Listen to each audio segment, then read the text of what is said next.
4 races down and 13 to go in the Area Cup Series for 2024 and Season 6. So lucky number 13 here at the Monster Mile here in Dover, Delaware. And sometimes you'd rather be lucky than good. Tonight you'll need to be both to survive at this challenging racetrack. Miles the Monster is hungry and he's ready to chomp down on some race cars here. Another packed field at this challenging 1 mile concrete coliseum. Hi everybody, Kyle Heyer joined by Finian DeCuna and Hunter Sleppy for tonight's event. This is going to be a fun one, Finian. 150 laps, 150 miles. Yeah, I was going to say, Miles the Monster, he's definitely got a very big choosing because, like you mentioned, we have a packed field here. According to my count, we got 44 cars lined up on the entry list, so one driver is set to be going home at the end of this. So plenty of cars for his choosing. We've seen a lot of drivers, different drivers up near the top of the standings. Even as I'm looking in practice, some newer names still rising to the top of the timing sheet. So I think we're definitely going to be interested in seeing who's going to be near the top of this. We've had a slightly mixed bag this season of drivers, but Seth Knoll so far has been dominating with 2 wins to his name. Yeah, that whole, my mind went to a blank there, but the Solar Flare team, they've been atop no matter what series it's been. Jake Nichols also here. He's got 2 wins to his name at this Monster Mile, but right now the fastest man on the practice sheet is Adam Cabot. Might want to keep an eye on him, Kyle, or keep an eye on the guy below him, Philip Groner. Yeah, Philip Groner in that number 11, sitting P2, and he's had a pretty good start to the season as well in the 4 races so far. 3 top 10s and 2 top 5s. There are 5 drivers, make that 6, 7 drivers with 2 top 5s so far this season.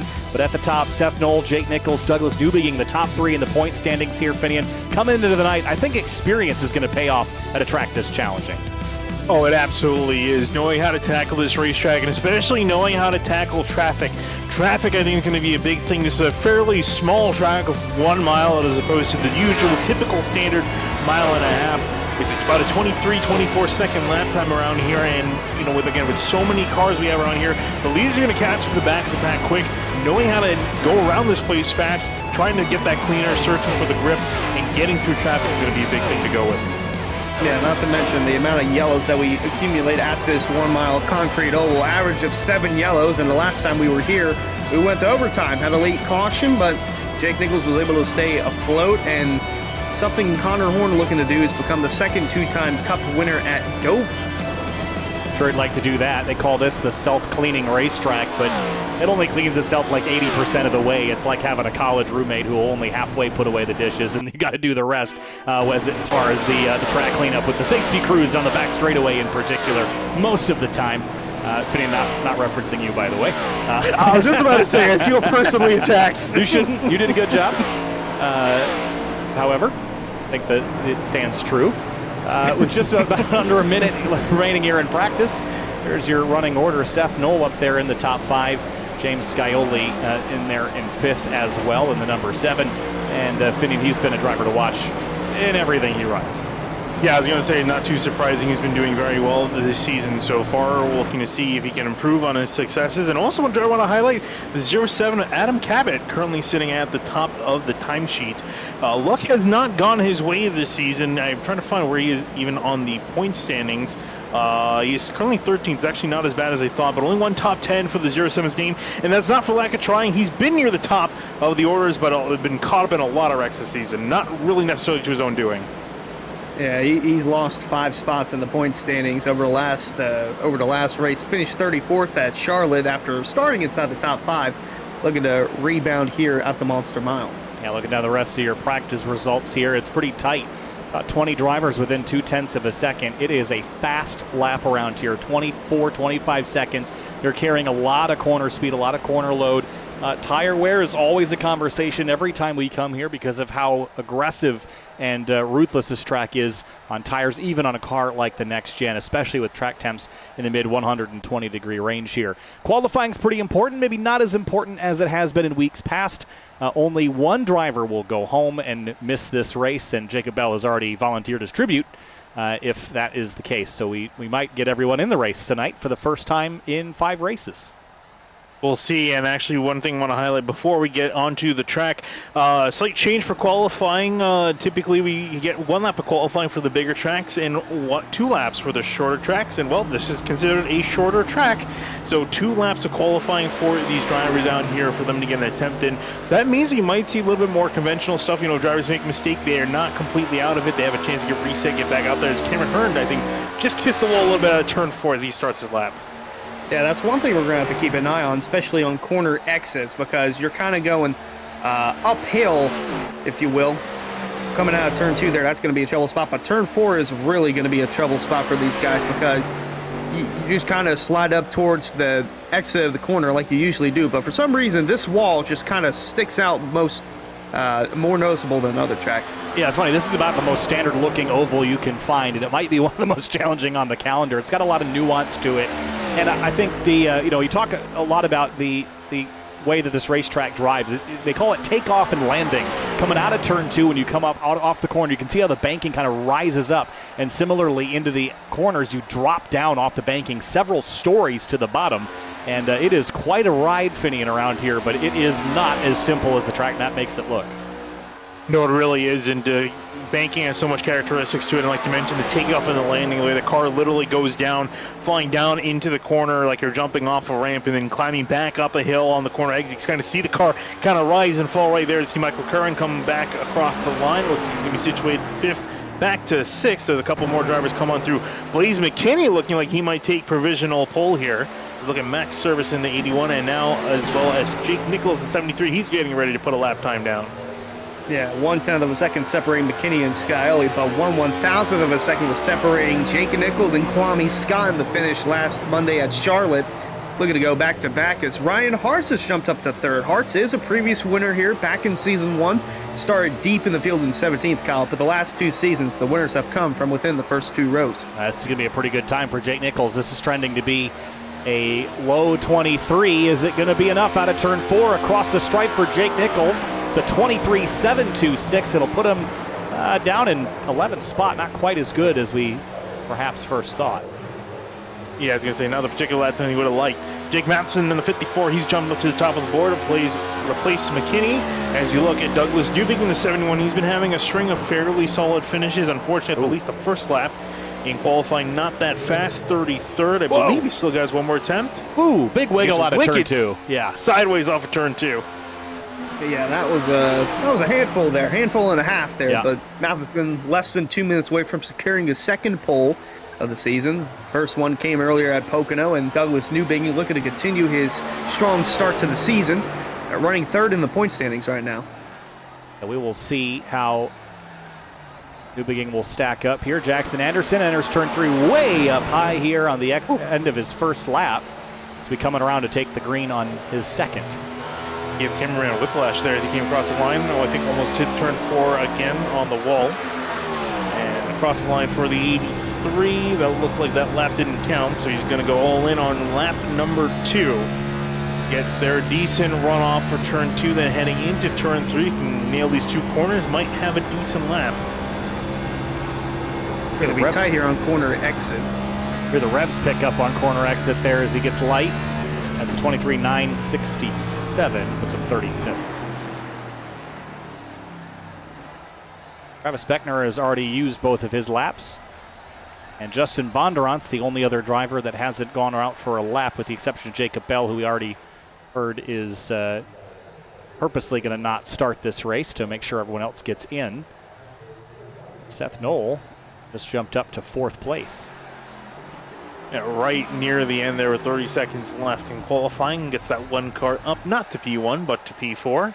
And it looks like Travis Beckner, big news for him, did not get a clean run in. Made 2 attempts at a lap, couldn't quite nail it in the 28, so he's going to be starting near the back.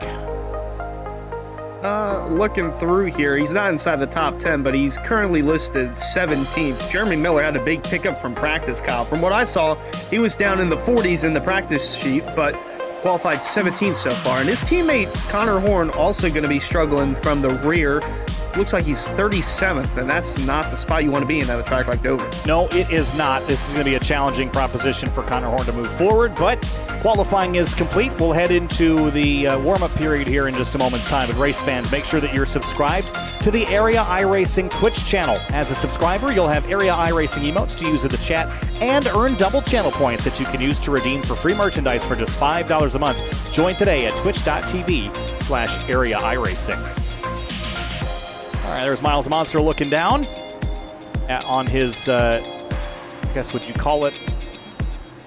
Pedestal? His Podium? What's the word I'm looking for? It's I don't know. Like a really, it's like a city, but like the term. Town hall? No, like his not his establishment. His, what's the word? Like when you have like your ancient Roman Empire. Empire is what I was looking for. Yes. You're trying to get that from city? I mean, hey man, is it really that wrong? I mean, in the context of Rome, you're right, but every other empire, not so much. Well, all right, really big cities though, and lots of them. Oh man. Well, all right. You can actually see it right outside the turn 4 right there. Oh, you sure can, man. That's a big boy, isn't it? Yeah, I mean, it's big enough that it made it to Flight Simulator. Yeah, I mean, considering that it's a flight simulator, the fact that it's even modeled is genuinely impressive in any sort of way. Well, at least it doesn't show it as a barn like Pocono. Yeah. Sounds like the 6 is our DNQ driver. That's Jacob Bell. So he is the driver that will not make the field. The other 43 will neatly start on the grid here in just a couple minutes' time. We'll let the warm-up elapse for a few more minutes before we get rolling here this evening. So, self-preservation fitting, 43 drivers at a track this big, 150 laps. It doesn't feel like a very long race, does it? No, it doesn't, and I think it'd probably end up running really quickly. I think we typically see Dover, if it remains green, which is the big caveat that especially Hunter mentioned as we were launching into the show. If we remain green, this should be pretty quick. Cautions will slow things down, and that's going to be something drivers have to keep an eye out for. Strategy is probably going to be a very big factor. And then also, too, I wanted to mention before I go into the race, a lot of naughty boys, a lot of EOLs and drive-thrus. Adam Cabot, we mentioned him very quick. He's going to be starting from the back, joining Justin Bonnerin, Nathan Jump, Jeremy Poole in the 32, Robinson in the 64, Anderson in the 83, and Jeremy Miller in the 30 getting a drive-thru. Yeah, I was going to say, so it's 5 drivers here that are going to be getting an EOL, and holy cow, what a message this is from Michael Curran. All right, so I can read the top one. It's a little cut off here on the graphic, but Area's Olympic synchronized swimming team. Weishart thought we were meeting for fantasy draft night. Swan secretly plotting to drown Weishart. Hart's showing off the beach bod. Poole confused pool waves with pool raves, and Shane Wolf wanted to wear a Speedo. Oh, well, that last one's not surprising at all. That worries me. Well, that's quite the. I mean, imagine how much printer ink Michael's used on us. You know what's scary is that I was literally just thinking that as you said that. So I saw a comment on Facebook the other day from someone that was had been printing a bunch of stuff, and they made the point that it might actually be cheaper to just own an octopus or a squid and just make it ink and bottle that stuff up. That is not how where I thought you were going with that sentence whatsoever. But like, think about it. I mean, they did the math about like how much printer ink they've used, and it was like, or if they, I can't remember what it was, but it was like tens of thousands of dollars of printer ink. And they're like, I think it's just cheaper just to have a squid in an aquarium. I mean, printer ink is out of control. I mean, it is out of control. It's absolutely ridiculous. It's going up like the ramp. Travis Beckner's jamming. One of he's vibing out to the music on the broadcast. It looks he like probably is just giving us a point. Jake Matheson paying no mind to us at all. What's he got in the background there? That trophy. That stuffed dinosaur? Oh, I was looking at what's on the floor. Well, not the trophy. that too. What else has he got in there? He's got a lot of junk sitting around. But nothing like Brett Puncari's situation. That is the ultimate man cave right there, huh? Really is. Absolutely beautiful. I dig everything about it. You can have any And color this too. LED so long as it's green. Yeah. Hang on, there goes a little bit blue. Oh, nice mustache we got going on. There you go, Ricky Springer with a great message there on the shirt. And getting ready to go racing tonight. We got Connor Horn as well. Great, I mean, look at that mustache. Got it turned up. It's like he's about to rob me in Italian. Oui. That's not Italian. But and Connor Horn's got his Kyle Larson shirt on.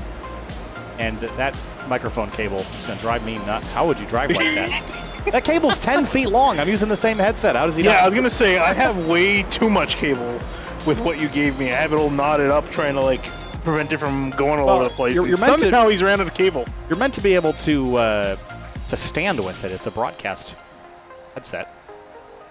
So there's that. Whoop. The blimp just Hindenburged out of the sight, so he gone. And we're not in New Thankfully, Jersey. it happened outside the racetrack Yeah. and not in the racetrack. Gosh, I thought we already transitioned over. I Is wasn't. that Miles' expecting first victim already? that. Already, he's going after the blimps now. He's too hungry. All right, let's roll through our starting lineup here. This is, of course, our Central Mobile Home starting lineup. More on them later. Let's kick things off with the front row. It's Jake Matheson in the number 54, and Blaze McKinney will roll off alongside him in the number 87. Rolling off row number 2 is going to be James Kelly in the number 7 machine. Next to him, Seth Noel line up in the 1 and 4th. And fifth place, Ryan Hart's in the number 3. Matthew Morton starts 6th in the 18 Toyota.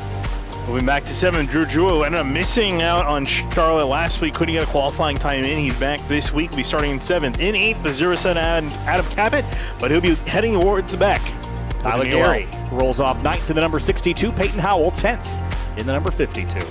Michael Curran's going to be rolling off in the 24 and 11th place. Next to him, Cameron Hearn, his teammate in the number 4 in 12th. 13th place, Jake Nichols into 73. Second of the championship standings coming into the night. Philip Groner in the 11 rolls off 14th. Ricky Springer is going to be lined up in the 51 in 15th place. And rounding out row 8, Nick Silver in the 99 in 16th. 17th place, Jeremy Miller's number 30 looking for some better luck. And Landon Cardullo rolls off on the outside of row 9 in the 19 car. Yeah, reminder, drive-through for Jeremy Miller. He's got a lot on his plate today. Then we go ahead to Greg Mitchell in number 2, lineup in 19th. Matthew Bell in the 20th place in the 8th. Bailey Turner rolls off 21st to the 25 car, and Conor Okresic 22nd in the number 14 Camaro. 23rd, Brent Vicari is going to line up in the 35. Next to him, Tyler Nichols, line up in the 41 and 24th. 25th place, Seth Berger in the number 77, and Reese Schaefer rolls off in the outside of row 13 in the number 97.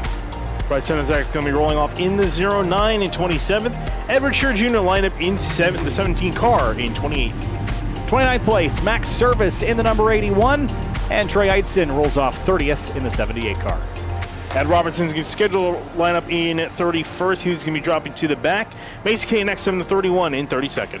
And 33rd place, Jonathan Oates in the 45. David Weishart starts 34th in the number 33 car. Next to him, behind him, Douglas Newbig's lineup in the 71 in 35th. Jackson Anderson in the 36th place in the 83. Another EOL heading to the back.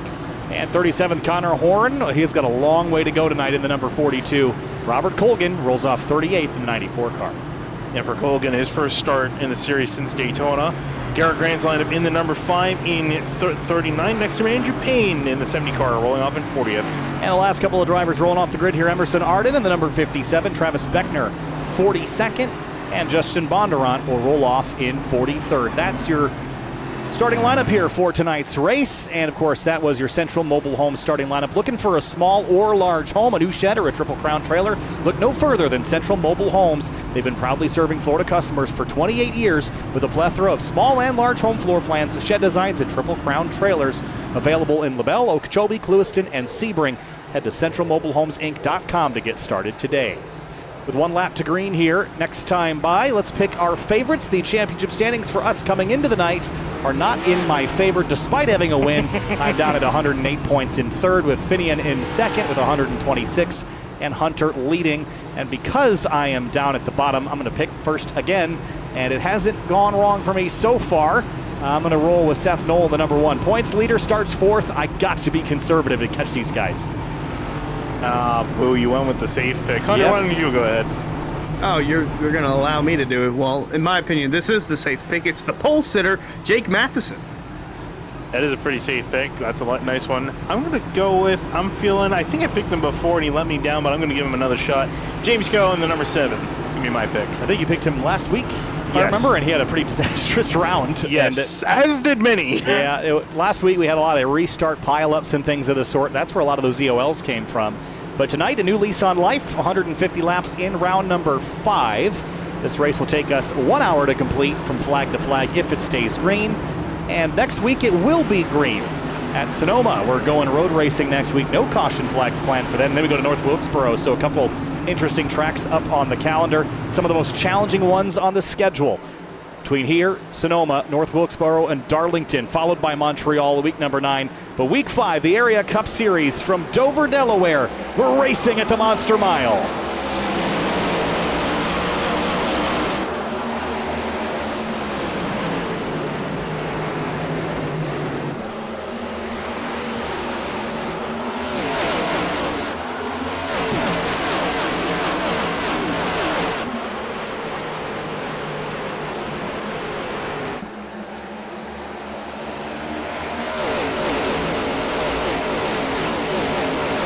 Lap 1 complete. A lot of shifting and shuffling in the order as everyone grabs purchase on their part of the racetrack. And Finian, looks like Jake Matheson has pulled ahead. Here comes McKinney, though, in the 87. Yeah, he's not giving up, trying to get back and see if he can have another shot at the 54. He's all over his rear bumper. Look at how close he gets in the middle of the corner and on exit, almost ready to turn him around. He's going to have a look to the inside in turn 1. Gonna send it down low for the lead and going to take that without ease or without pressure from the 54. Matheson takes it with ease. Only lap 3, but a good thing to get the lead here early, Kyle. We had very few leaders and very few lead changes. Yeah, 7 yellows here last year. Wasn't with quite as large of a field. But that isn't really, I mean, we had about that last week, and already we're off to, I guess, what I would consider to be a pretty good start with a field this size. So we could see a lot of green flag running tonight. If the cautions start to fall, they will start to fall hard. Michael Curhan working over Drew Jua in the 13. Yeah, majority of the field immediately getting single file for the first couple of rows, and I think really the entire top 20 for the most part, getting into a groove, getting into a rhythm. So big key early on is with Michael Curran, but up ahead, battling for position. Peyton Howell trying to knock on the door of Ryan Hart's battle for 6th. Yeah, looking to the inside, there is the 3 of Hearts trying to stay in front of Peyton Howell, but that strong run to the outside, keeping the 52 in front for the moment, closing in on Matthew Morton in the 18. Down side by side through 3 and 4. Gets really tight there on the bottom out of turn 4 and slots back in single file. Cameron Hearn has a look, and here comes Groner to the outside of the number 11. Yeah, Groner making some moves here. Not the best qualifying, was pretty quick in practice, and now trying to show that speed here at the start. Already up 4 spots, trying to make it, actually over up 5 spots, trying to make it 6 if he can complete the pass around Cameron Hearn. Working around the outside. Looks like the outside lane, definitely the place to be if you want to make some moves, as Cameron Hearn gets a little bit loose on the bottom. Groner tries to gas it up, but still not quite clear the 4. I think towards the end of this race, we're going to start seeing more people utilize that outside lane. We're already seeing it early. And Hart's with a check up there, going to be close for Philip Groner. He had to back off there. There's a check up to the inside, move towards to the outside, and now Tyler Gary in the 62 going to have to regroup on the 11. Watch Ricky Springer here in the 51. He's on the outside of Nick Silver in the 99. And Ricky's up a few positions from where he started and looking for more. And multi-groove Dover isn't something that we'd seen a lot in the past, Finian, but I think it was last season here in this next-gen car. Something about it. There's a little bit more ability to move around the racetrack, and that gives drivers options. Yeah, I always love seeing these drivers spreading out, looking for grip in different lanes, especially at a track like Dover, where it is usually single file for most part, and you got to really kind of make and maneuver and make your purchase to really have any sort of chance at getting around other drivers. Looking at Tyler Gary in the middle here as he's trying to make some moves after a really solid debut last week at Charlotte. Of course, expect nothing less for a NASCAR Pro Series driver. Currently just inside the top 10. As you look further on back, battle here, Matthew Bell, the number 8. He's side by side with Nick Silver in the 99. And some good side-by-side action throughout the field as we go back towards the top 10, actually the top 5. 5th spot up for grabs. Morton trying to power through on the outside. Looking at the bumper of Seth Knoll. He's going to have a strong run to the outside of the 1. Trying to make that upper groove work here. It's a hot race day. middle and top haven't really been rubbered in, but again, this wasn't really an option all that many years ago, so the fact that you can even move around a little bit is impressive. Drivers getting more comfortable, though, a couple laps into this race, Vinny, and starting to search around. Everyone's searching around for some grip as Matthew Morton tries to make a move on the outside, where at least the maneuverability is up there in that top group as he's trying to work his way on by one of the Solar Flare drivers. Looking further on back, Connor Horn. Speaking of moving forward, he's had a solid shot at moving forward. He qualified at the back. This wasn't an EOL, the first one I think in 3 weeks where he has been relegated to the back.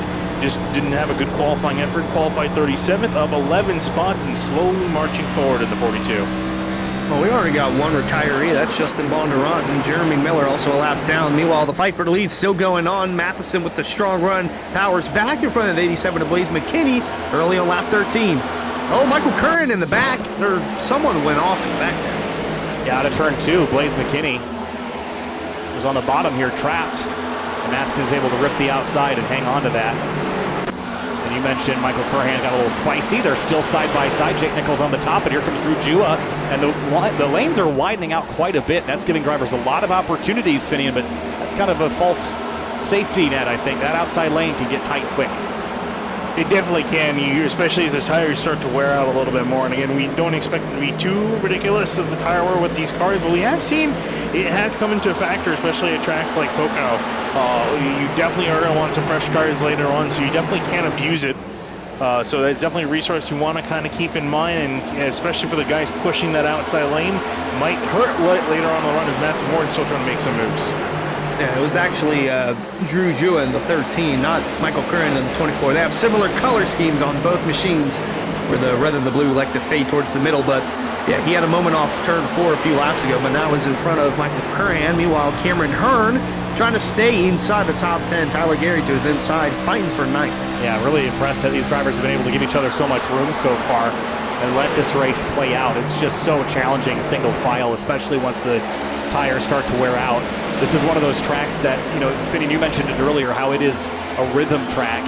And to do that, I mean, it's high commitment though, right? So once you're in your rhythm and you are kind of got your muscle memory down, if you plant the throttle and the car understeers a little bit, you just don't have time to save it. By the time you realize that you're going to hit the fence, you're already hitting the fence. Yeah, it's really hard to make deviations, changing lanes, changing lines, changing entries, changing exits. So that's a big thing guys have to keep in mind, keep in the back of their head when they're making those changes, when they gas up. They have to change that point and change the turn-in point and, when they get back on the throttle, because like you said, it can easily find that wall. But we haven't really seen many drivers really approach it. They've been respecting it, especially on the exits. They look at Drew trying to make some moves forward, trying to catch back to Ricky Springer. Nick Nichols has been making some moves, broken inside the top 10. He's on the outside of Ryan Hart. Tyler Gary ahead of him is just getting around Philip Groner, and Groner blocked his teammate hard there on the back straightaway. I'm not sure if he blocked him or if he just had a moment coming off turn 2. That is one of the trouble spots, that and turn 4. But Jake Nichols methodically working his way inside the top 10, up to 8th now. Groner on the way down to 10th and starting to blink a little bit. Yeah, it seems like drivers that have been able to get to the outside have been able to carry a lot more speed on corner exit. And again, I think the one thing you have to be cautious of is when you're up on that high lane, you don't have that kind of bottom rubbered in groove to settle into. So if you miss the corner, really hard to recover from it, as Finney, you already pointed out. But keep an eye on Connor Horn in that 42. He continues to make up ground up to 22nd now, 23rd. He stole a little bit here in the mid-20s, but he's still making some progress. He's got Jonathan Notes ahead of him and Bryce Senizak. As the competition starts to stiffen up a little bit and his car starting to get a little bit more wear on them. But he's still trying to move forward. Jake Nichols actually one of the biggest movers at the moment, as he's just gotten past Tyler Gary for 7th place. 73 machine. And meanwhile, Travis Speckner is starting to work his way closer towards the front of the field. Started all the way back in 42nd up to the top 25, where he's fighting that steering wheel and is looking to pass on Connor Horn, who's also started from the back and is slowly working towards the front. Meanwhile, closer towards the back half of the top 10, there's still some side-by-side action. Cameron Hearn has fallen off a rock. Yeah, down on 15th place, Matthew Bell to the outside. Ricky Springer's in this fight. Nick Silver, Michael Curhan. The 24 has also dropped a few spots after starting just outside the top 10. He's just clinging to a top 15 now. Yeah, we're kind of seeing what we really see a lot on the Pro Series. Drivers push a little bit too hard early on. Tires get worn out and they start to drop to the back. A couple of those drivers, Blaze McKinney, he's dropped down 2 spots. James Skyley, he's dropped down 2. Hartz has dropped down 4. Jew has dropped down 4. Curran 4. And Cameron Hearn 4. As all of them are starting to fall back here in the middle part of this run and starting to get more wear on the tires. Adam Cabot taking a look at his progress. He's climbed up a lot of spots. He's scheduled to start in 8, had an EOL, so he's coming from a long way back in the mid-20s at the moment. Yeah, the fastest time in practice for a reason, so no need to doubt that 07. He's actually going to look inside for 25th on Travis Speckner. Not sure if he's going to have the run to do so. These guys have been starting to get more comfortable running that outside line, Kyle. Yeah, it's really interesting. Again, I don't know how viable that is in the real world necessarily, but here at iRacing, the last couple of times we've been here, that seems to be a comfortable place to defend from. I don't know that you're going to go up there necessarily to make passes. You might just default to the bottom and try to slide up the hill, make it easier on yourself, but some drivers really using that upper groove to much effect. But no changes up front. Seth Knoll is, well, I guess I shouldn't say no changes. Blaze McKinney's dropped to 5th, and Jake Matheson continues to lead by just about 0.2 of a second. Yeah, solid going for him at the moment. No one really able to challenge him. Seth Knoll kind of keeping his distance out of the Matthew Morton. Morton's kind of hanging out in 3rd. A lot of stability inside the top 10 at the moment. A couple of shuffles here and there. As look at Michael Curran, he's trying to work on the back of Ricky Springer. Battle for 14th between these two. Here's a look at the bumper from Springer, the defending Season 5 Cup Series champion. Right behind him, actually going to look to his outside. Going to have a strong run.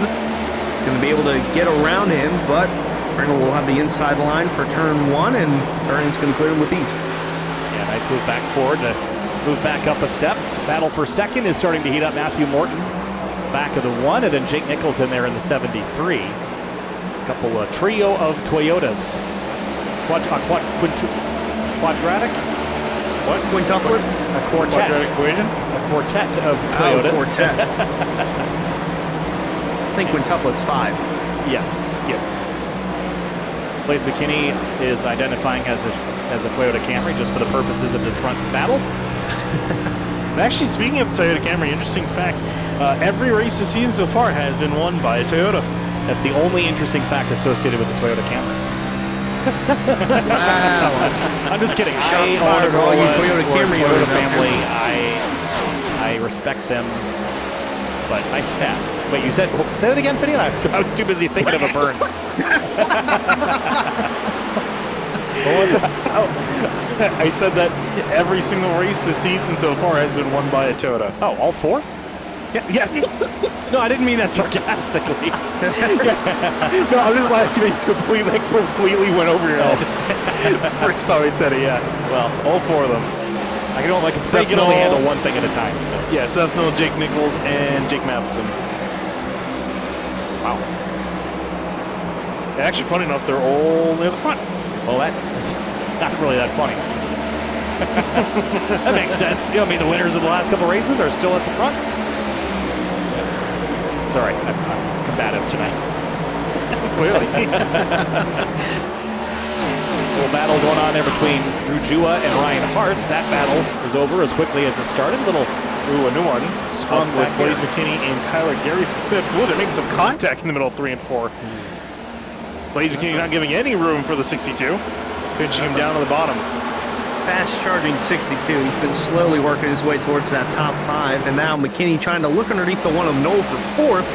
Payne Howell there, still creeping in the mix, as is the 7 of Skyoli, but on board with Blaze McKinney.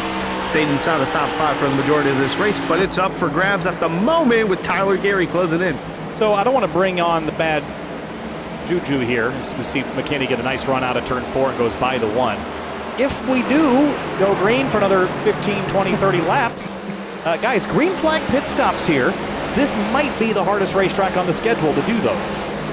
Oh, absolutely. And I'm hoping these guys practice, because if they were looking, trying to do Larry Mack and doing some trends of the race and figured out we're going to get some cautions, no need to practice green flag pit stops. They're going to be horribly mistaken, like you said, because we kind of got a preview there with the camera shots.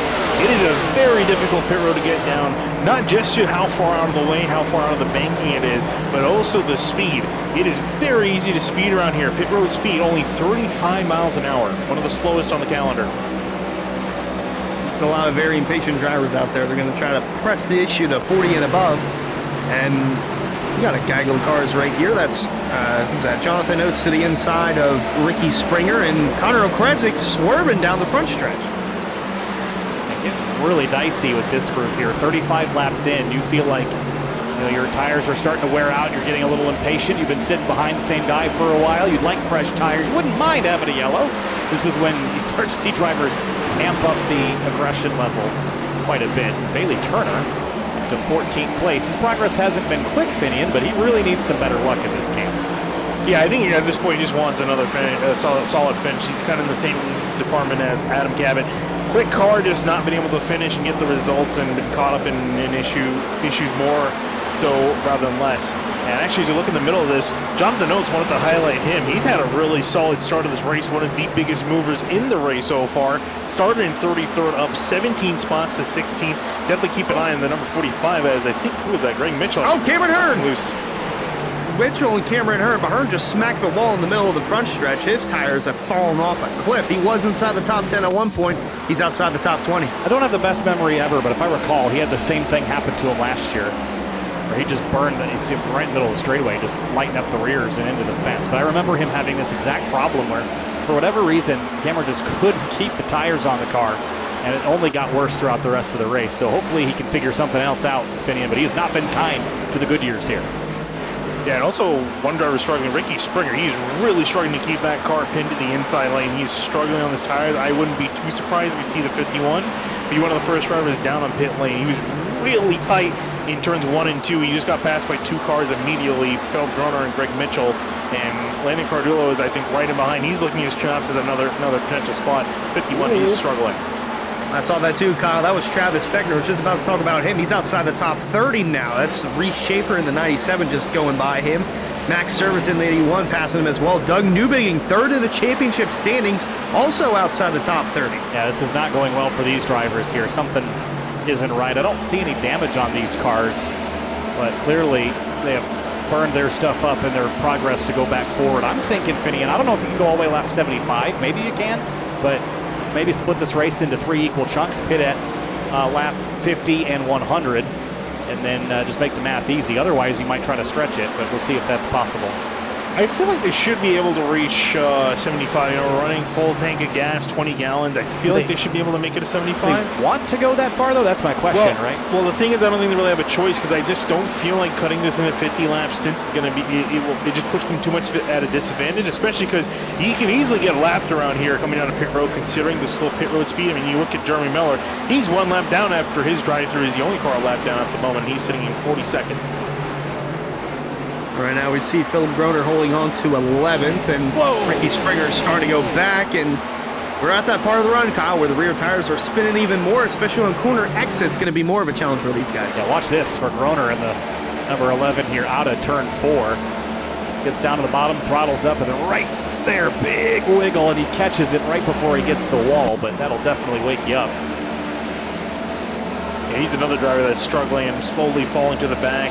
Same camp as Ricky Springer. You can see a gale of cars forming up in behind those two. Almost 3 wide there for a second off turn 4 as they're all kind of fanning out in formation, trying to make some moves. See Brent Pumkari on the inside. He's making a move. Cardullo also making a move to the inside of Ricky Springer. Oh, as the 19 just slides up in front of the 51, almost gets turned on the back straightaway. And Connor Horn starting to close in, as well as Adam Cabot, his teammate Ed Cheer Jr. in the 17. Almost in the middle of that 3-wide battle with Ricky Springer for the time being, but yeah, this is a part of the field where I do not want to be a part of. Is this anyone's arm itchy here? It's my caution senses are tingling right now. I think we're getting close. It's been 45 laps of the Monster Mile, the full field. Everybody but one on the lead lap. This is going to be a wild one tonight, whether we get a yellow or not. Matthew Morton under fire here from Jake Nichols. They've dispatched a couple drivers in this process, but Jake Matheson has just lit the afterburners. He's driven off into the sunset here. Yeah, really no competition behind him, and just been able to kind of like you mentioned, light the afterburners and set off with Matthew Morton in behind. So I think he's feeling a little bit comfortable. A lot of these guys. Matthew Morton doing a great job defending from Jake Nichols in behind, though. This battle resuming between these two, McKinney and Gary. Last time they were side by side, almost went sideways for one of them. And McKinney still not letting off a lot. Actually, I'm getting my pink cars mixed up. That's James Kiley that's battling right now. Gary's out of him. It happens to all of us. I mean, very similar colored cars inside the top 5 there. Big Meanwhile, wiggle on the back stretch. Seth Berger on the apron trying to gather it up. that was a close call there with Cameron Hearn in the middle of that. Ricky Springer as well. Jackson Anderson a part of that. This is a part of the track I do not want to be near. I don't want to be near any of these guys right now. If we get to a green flag sequence, which I don't know that we will, but if we get there, this will spread the field out, and I think this will be less of an issue, but the field's still very much together. Most of the field's within half a lap of each other. And so it is really sketchy right now. I feel like if we're going to get a caution, it's going to be Ricky Springer blowing a tire. He is really struggling. He's essentially become a moving chicane at this point. And it's really surprising because we've seen Ricky have, maybe not the best tire management, but decent enough usually. So, but he's really burnt that right front out. And he's just getting absolutely freight train. Max Service just got him by him. Douglas dubiking him. Springer's back in 31st, and he wasn't just not fighting for a 15th position not too many laps ago. Yeah, Ricky Springer usually runs well here. His average finish is, I just had it up there, 7th. So he typically runs inside the top 10 throughout these Dover races and his 2 starts, but something to miss tonight for the 51 car. And battle for second has been completed. Matthew Morton up to second place. Just a reference of how far off, for about 1.5 to 2 seconds off of the best times that we've seen so far, which isn't monster fall off, but it's not all about the time. It's just about how it feels to drive. And right now it probably feels like driving a wet bag of rocks. For this car, that's actually kind of significant, I would think. We've not seen too much tire fall off in this car, more so lately this season than in seasons past. But definitely enough for them to know. So we're on lap 50 now, and this is, again, if you want to pull a 2-stop strategy, ideally this is when you're going to want to be coming on down, but I don't think it... Whoa! Boom! I said, is that turn on the front straightaway by Garrett Grant? Caution going to fly out. Oh boy. That changes, I think, the dynamics here a little bit. We are anticipating pit stops maybe soon, within the next 15 to 20 laps. And Bryce Senesac goes around with some assistance. Let's go back and see what happened. The 5 of Garrett Grant. Wrong button. There we go. Nope. There we go. It just kind of came together there, huh? Yeah, it looked like Garrett Grant was trying to just side draft off the 09 to get a better run into turn 1, and it just went wrong. Just very slight contact between the two, and what goes down must come up. In this case, they went down the 24 degrees of bank, actually 9 on the front stretch, up to 24 degrees of banking in the turns. Ooh, man, Ricky Springer. His bad luck almost got a lot worse there. Watch this.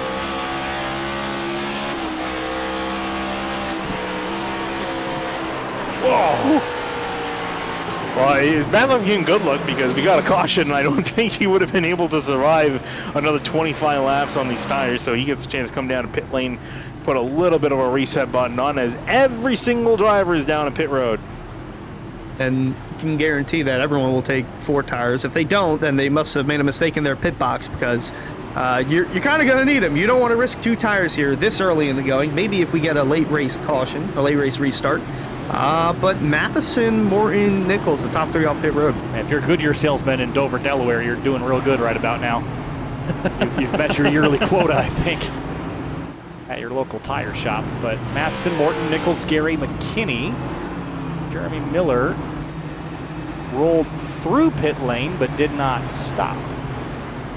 I imagine he will hit pit lane because he would need to pretty shortly. Wait, I'm surprised that Jeremy Miller came in at all because he is a lap down. He might have rolled through. He didn't roll through this time. Maybe that was from. Oh, okay. That might have been from him earlier. Oh, serving the drive-through. That's what that is from. Oh, okay. So yeah, so he's did not pit. He will pit next time by, and here he comes. Just be catching up with the situation. Usually, when you have a time and no box information, that tells me that he rolled through pit lane, which is true. I just didn't realize that he had done it earlier in the race, and that's why he was a lap down. Yeah, well, he's going to be another happy man along with Ricky Springer because he can get back on the lead lap and finally get back in this race. And it's really amazing that you can see how penalizing the drive-thrus can be.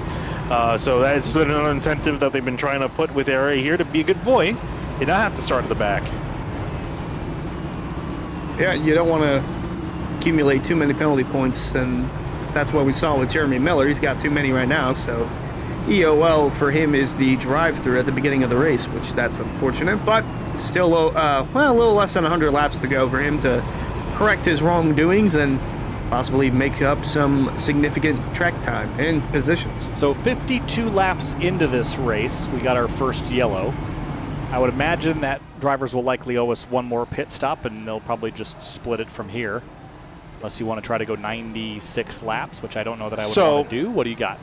So technically, I was just kind of checking the fuel mileage. They can kind of make it. They could realistically stretch it 100 laps. Schrodinger's fuel cell, kind of make it. What is that?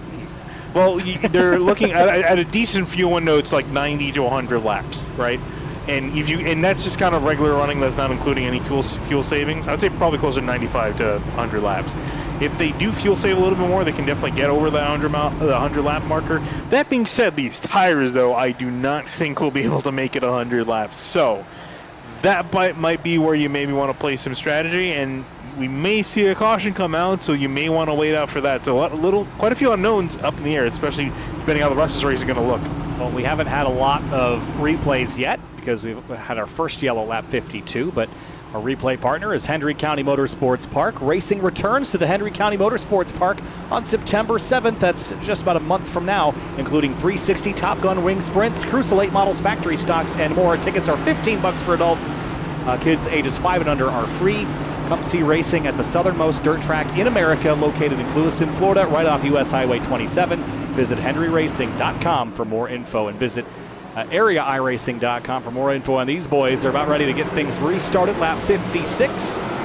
Here we go. Oh, Matthew Morton. Crash on the restart in front of the field. Everybody grinds to a halt. And a few drivers are in it, but for the most part, we got away with that one, I think. Huh, that's an interesting one. This is shades of Charlotte. Charlotte last week we had, 140 plus degree, but that was in the Pro Series. But yeah, this one's a bit of a shocker to me. Yeah, let's have a look. Does he just spin it up? Yeah, just spins to the right, bounces off. And usually that outside lane is usually the source of error for these drivers, especially in cars with the stock cars with a little bit more horsepower. I'm a bit surprised to see with the next gen, especially considering he had cold, fresh tires. If he had older tires, I could see it. It's similar to what we saw at Charlotte last week. But yeah, I think that definitely caught him off guard. So Seth Knoll got tagged in this. He dropped all the way to 42nd, but because the caution flew before he was just sitting still not to get hit again, he was able to retake 11th place. 10th, actually, and, well, it's like the field's trying to get themselves organized here.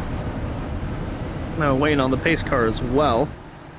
But yeah, that's an unfortunate mishap for Matthew Morton. He needed a good run, and he was running inside the top 5. He hasn't had a top 10 yet all season, Kyle, and he just gets taken out in this this restart. Yeah, he goes to the shift and the driveline shock. Trying to I don't know if, were they all in first gear? What was Matheson doing? Yeah, first gear.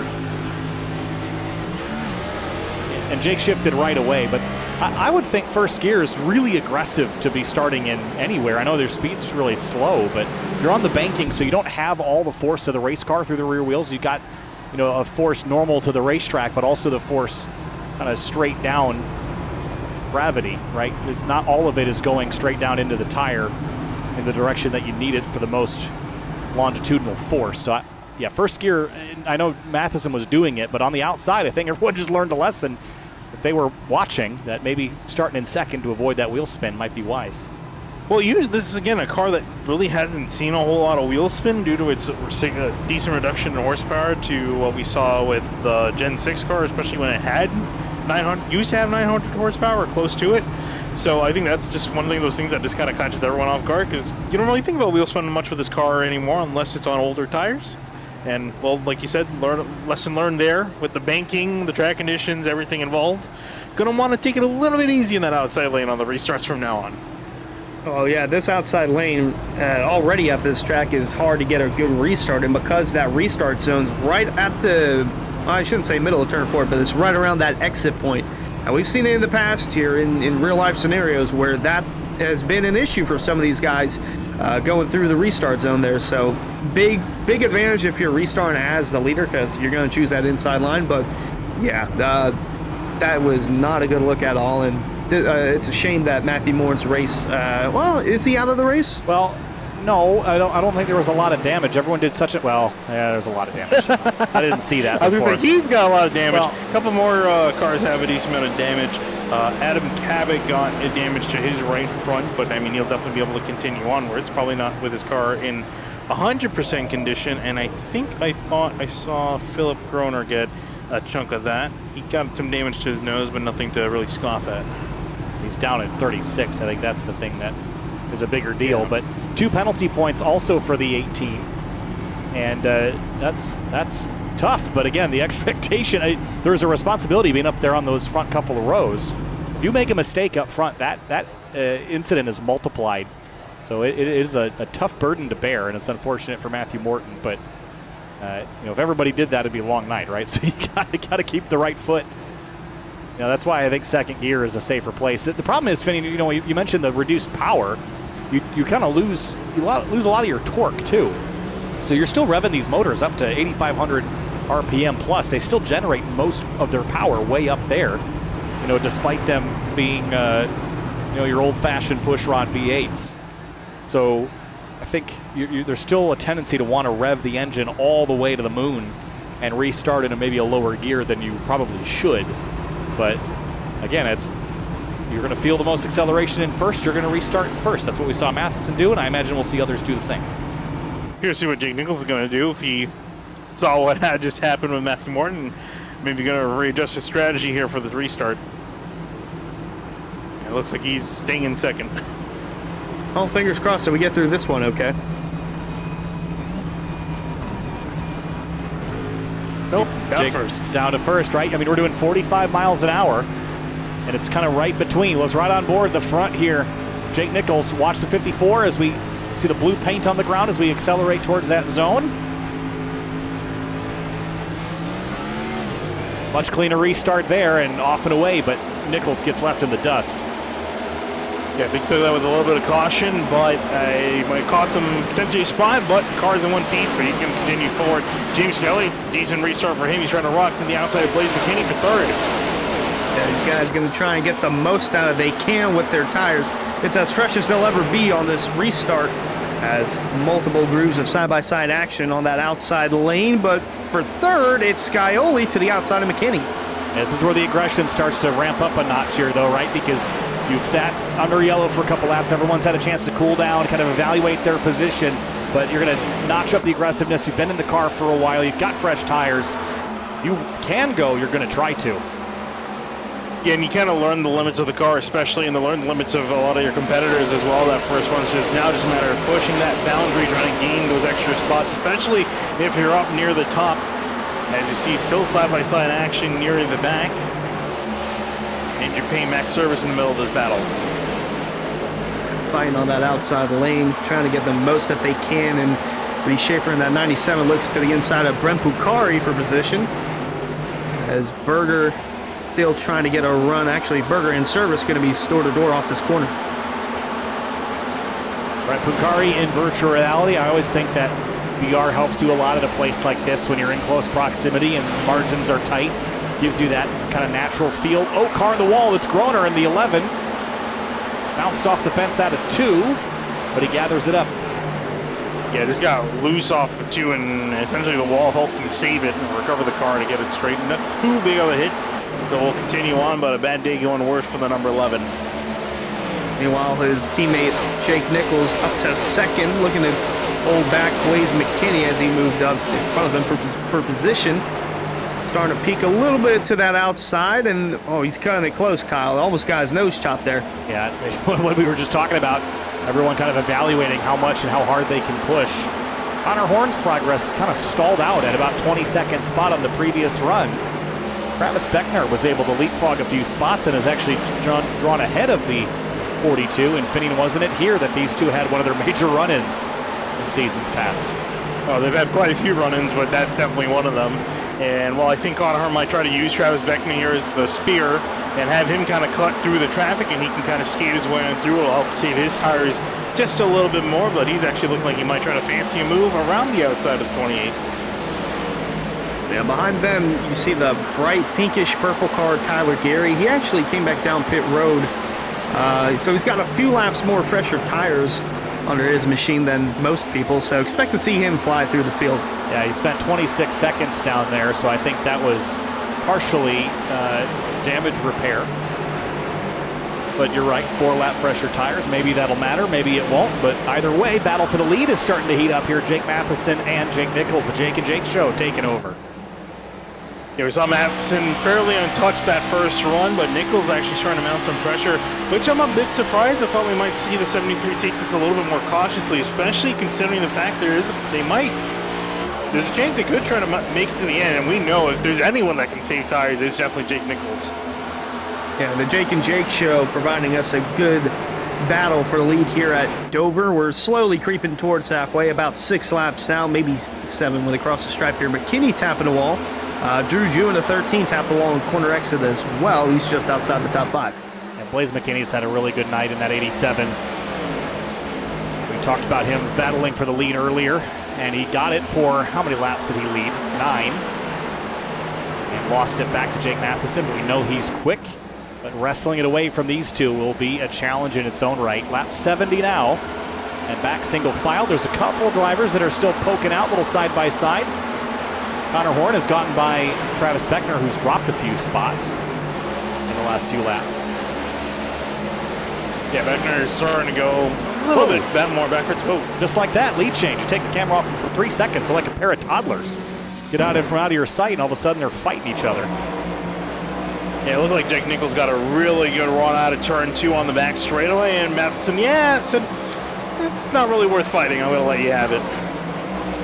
Also burning up more fuel as you're leading, but Matheson looking to get back to the lead almost. Had to run to the inside, backed off there. Trying to hold back Blaze McKinney, who's creeping in on this mix for the lead. Yeah, 3-horse fight here. The Zuma-only drivers in this postal code right now, with Scioli about 6/10 back, kind of fighting a second race ahead of Seth Knoll, Drew Jua, and Matthew Bell. That number 8 making its way forward after starting in 20th. And Curhan back here too. Yeah, Curran back there as well. And then also right in behind these two is Jonathan Oates, up 24 spots. He's got that 45, has quietly got himself inside the top 10. Might want to keep him circled in that Ford Mustang. He might be hiding quite a bit here of force to be reckoned with near the top of the order. He's got Connor Presigan behind him, and the top 10 kind of broken away from the rest of the field entirely. Starting to see some battles form back here. Tyler Gary starting to creep on towards the outside of Reese Schaefer. This is they're inside the top 20, so this is 19. Going to Gary. Schaefer down to 20th. On board with Travis Beckner. Still trying to close back inside the top 20 with Doug Newbigging just in front of him. You heard the downshift there from Travis Beckner. Seth Berger squeezed up the outside, but that's just another tool in the toolbox. The downshifting just to help the car rotate. There's actually a physical advantage to downshifting, that gyroscopic twist in the chassis when you let the gearbox rev a little higher.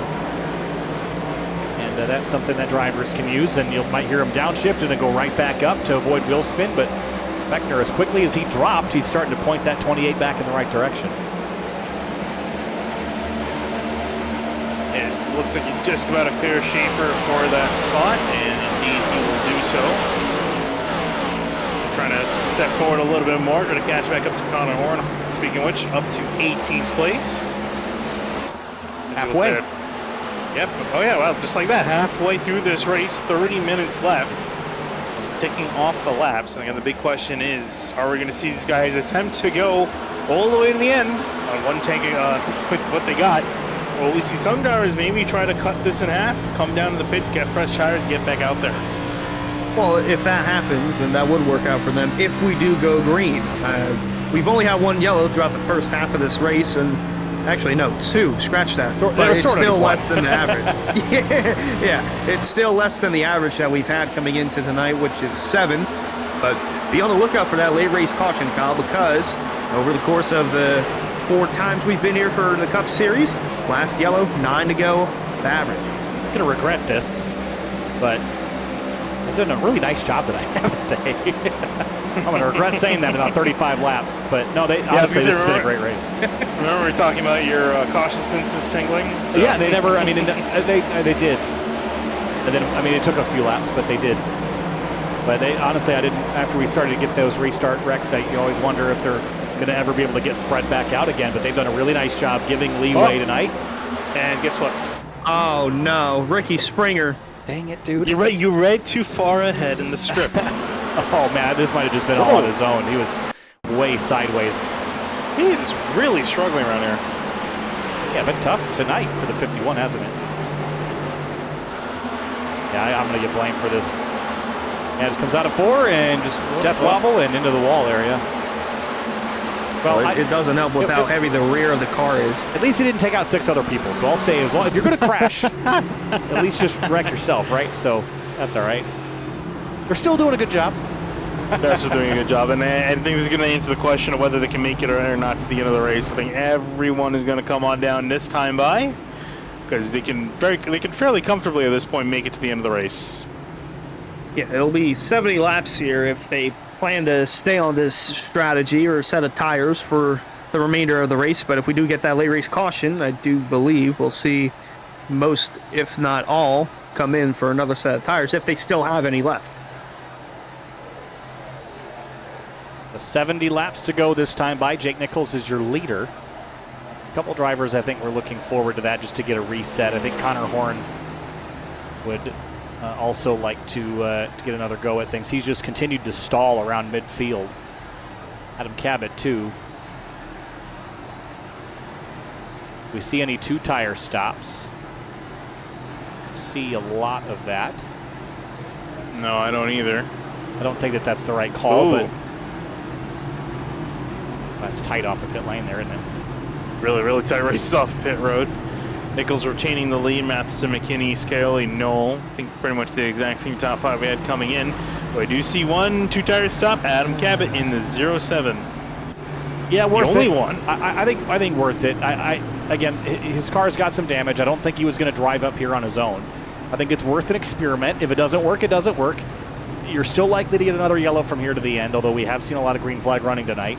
I don't see a lot of disadvantage because otherwise, where would you be? You'd be right back where you're going to end up if this doesn't go your way, right? So yeah, I feel like you should be fine because we had 2 cautions, so the tires that just came off of, I think a little bit less than half of those laps. I think the tires only had around 20 laps of actual green flag running on them. So, then those are the left side tires. I think that's a decent enough call. I think he should be fine. Not to mention he had that pass through to start the race, so he was already kind of in a hole, just trying to get himself back into it. But the speed that he does have, he qualified inside the top 10 regardless of that pit road penalty. But yeah, it should be interesting here. Under 70 to go. This could be a good indication, Kyle, if taking 2 in the short run is going to be worth it. I don't know that he's not going to go forward. That's for sure. Yeah. But I don't think that there's a huge risk if he doesn't drop all that quickly. I think this could be a net gain for him, 30, 40 laps down the line when we could get our next yellow. Thing to note, though, is that even though it sounds like there's a lot of laps left, it's still just over 25 minutes of racing. It's really not that much. So, I'm not going to say that we're down in the tail end of the race, the nitty-gritty, but we're not that far from it. So, I would have liked to have tried that experiment earlier, but I don't think he was in a position to give that a go just yet, Finian. Yeah, we'll just have to kind of see how this plays out once we go back green.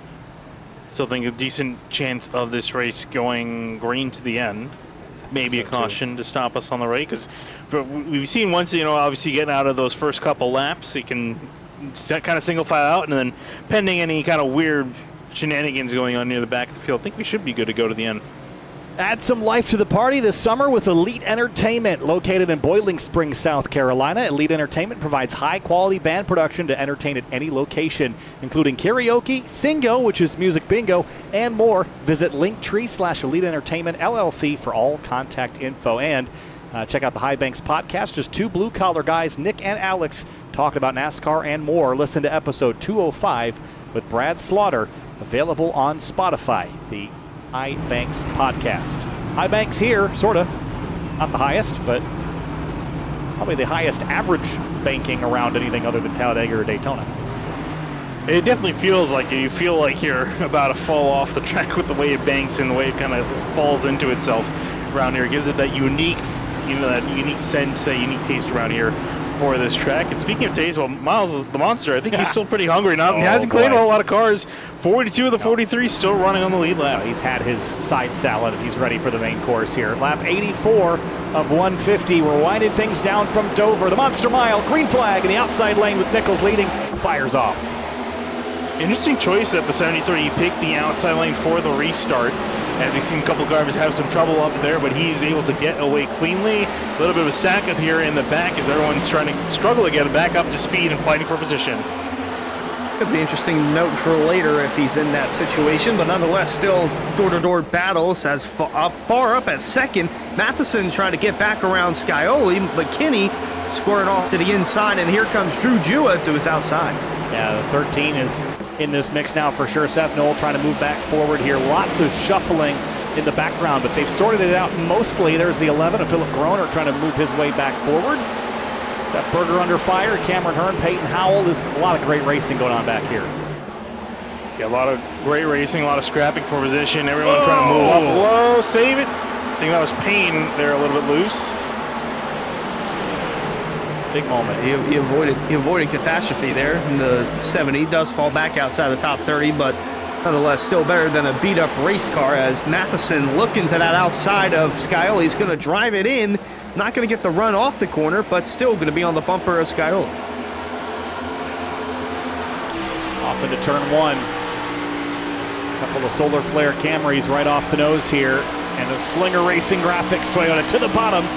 Going to get the fence there just a little out of two. You're going to use up that right side like a non-renewable resource. It's like your oil reserves. You got it until you don't.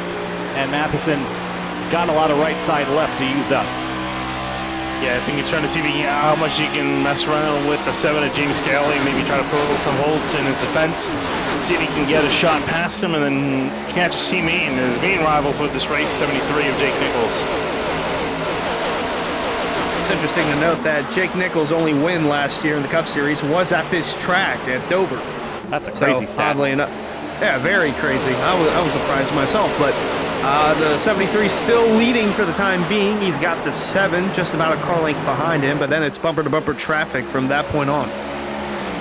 That was almost as crazy as the Camry stat earlier.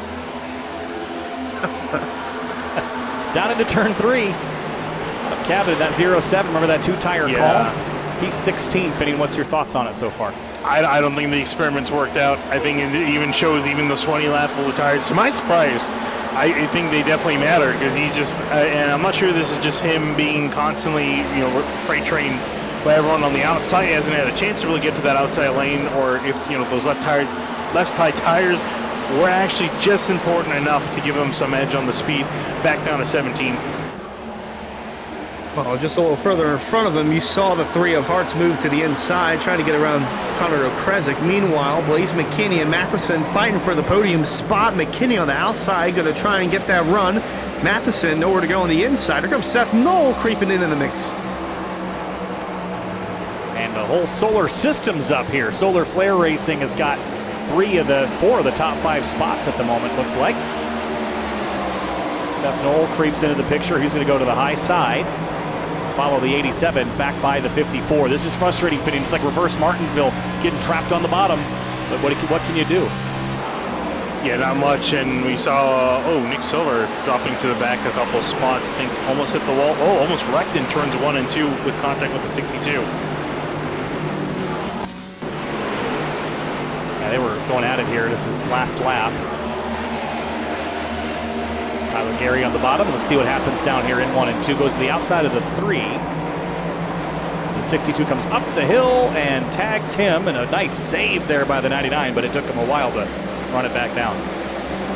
Yeah, he had to give up a lot of time, but was able to save it. He drops back down at 20th, but the car is still very much in the race. Take a look at Blaze McKinney all over the back of James Cowley. He wants a shot, Blaze McKinney, at getting past. He feels, I think he's got a solid shot at winning this race. Well, not only that, he's got Seth Knoll creeping on his bumper as well, so the more the merrier, but Matheson falling down to 5th. Juju is still lurking in the back, trying to enter the top 5. There's a couple of side-by-side action behind the top 5 or so. Matthew Bell, Connor O'Kresick, and it's a 609 car. Bailey Turner to the outside. Yeah, Turner really needs some luck this season to turn that, this tough start around. Really, 609 in general could use that. Horn's been in position a number of times, but Jeremy Miller obviously has put himself in a predicament, and then the 25 of Bailey Turner has just not had luck go his way. But as quickly as McKinney was battling Matheson, he's now struggling on the inside of Seth Knoll, and Knoll's going to complete this pass out of 2. Yes. McKinney quickly slams the door shut on Drew Jua, trying to make a move, and Jua back in behind. That 13 got to try to see if he can get some sort of way around and break inside the top 5. But McKinney was up there fighting, but now back in 5th, and we'll have to change up his strategy. Taking a look at Bailey Turner, still fighting it out. Connor Horn tags the 3, middle of 1 and 2, and he's going to have his teammate Adam Cabot motor him on the outside. And Cabot will get on by. Yeah, close call there for Connor Horn. He's been struggling a lot this race, just trying to make up ground, but this is as close to the top 10 as he's been all night, so steadily making progress to the inside of Scioli. It's Jake Matheson looking to take 2nd back, but the 7's going to fight back on the outside. Yeah, Matheson, I think, has the pace to win this race, but he needs to get the track position to do it. If he wants to run down Jake Nichols, he's going to have to do it pretty quickly. Half a second advantage Nichols already has. He can control the pace, and they're running out of laps, just over 50 to go, but it's really not that much time here at Dover, Finian. Not that much time, and especially you got to consider, again, these guys are very much set to go to the end on this tank, and as the field slowly starts to spread out more, got to be something you have to consider. You're going to be carrying these set of tires to the end of the race, so yes, you want to push, yes, you want to get position, but you remember you're going to have to carry these tires to the end, and you're going to want to take care of them till the end because you're going to be struggling. We saw Ricky Springer and a couple others struggle towards the end of the first run. Whoa. Oh my gosh, that's your trouble for 42. Turnaround. Connor Horn, turn 1. Back across the road, and somehow everybody dodges the spinning 609 Camaro. Wow, that was a heck of a save from Connor Horn. He just saved a handful of drivers up there, and let's see what happened. Is that Peyton Howell? That got into him. Here it is, off into 3. Big dive from the 52. Up off turn 4 here. Peyton is just going to track to the right and tag him, kind of what happened in the first yellow. But Connor does an amazing job. Just the 83 of Jackson Anderson had to scrape the fence to avoid that, but that's about as lucky as you can get. Lock the tires down just at the right time. This is a disaster, and he just does everything right there to spin it back around and face the right direction. Yeah, right next to the article on how to save a race car, there should be a video of that right there. It's locking it down, handling the steering wheel just right, and then disengaging the brake at the right time as well. Oh, it's almost like the 52 thought he was going to be clear up, but he wasn't. I mean, just turned kind of right, like he was trying to aim for that gap. And can we get one more replay on board? Yeah, let's do it. And what's great here is he locks it up, but if he doesn't unlock, he's going to slide into the 83, but he was able to unlock the tires just in time to gain steering back. Right there, unlocks it and straightens out. And that's just great driving there in a bad situation. Pit stops. Not everybody. Nope, not everyone, but majority. Vast majority. Mason King, Jeremy Miller staying out, which is an interesting decision. I don't necessarily agree with.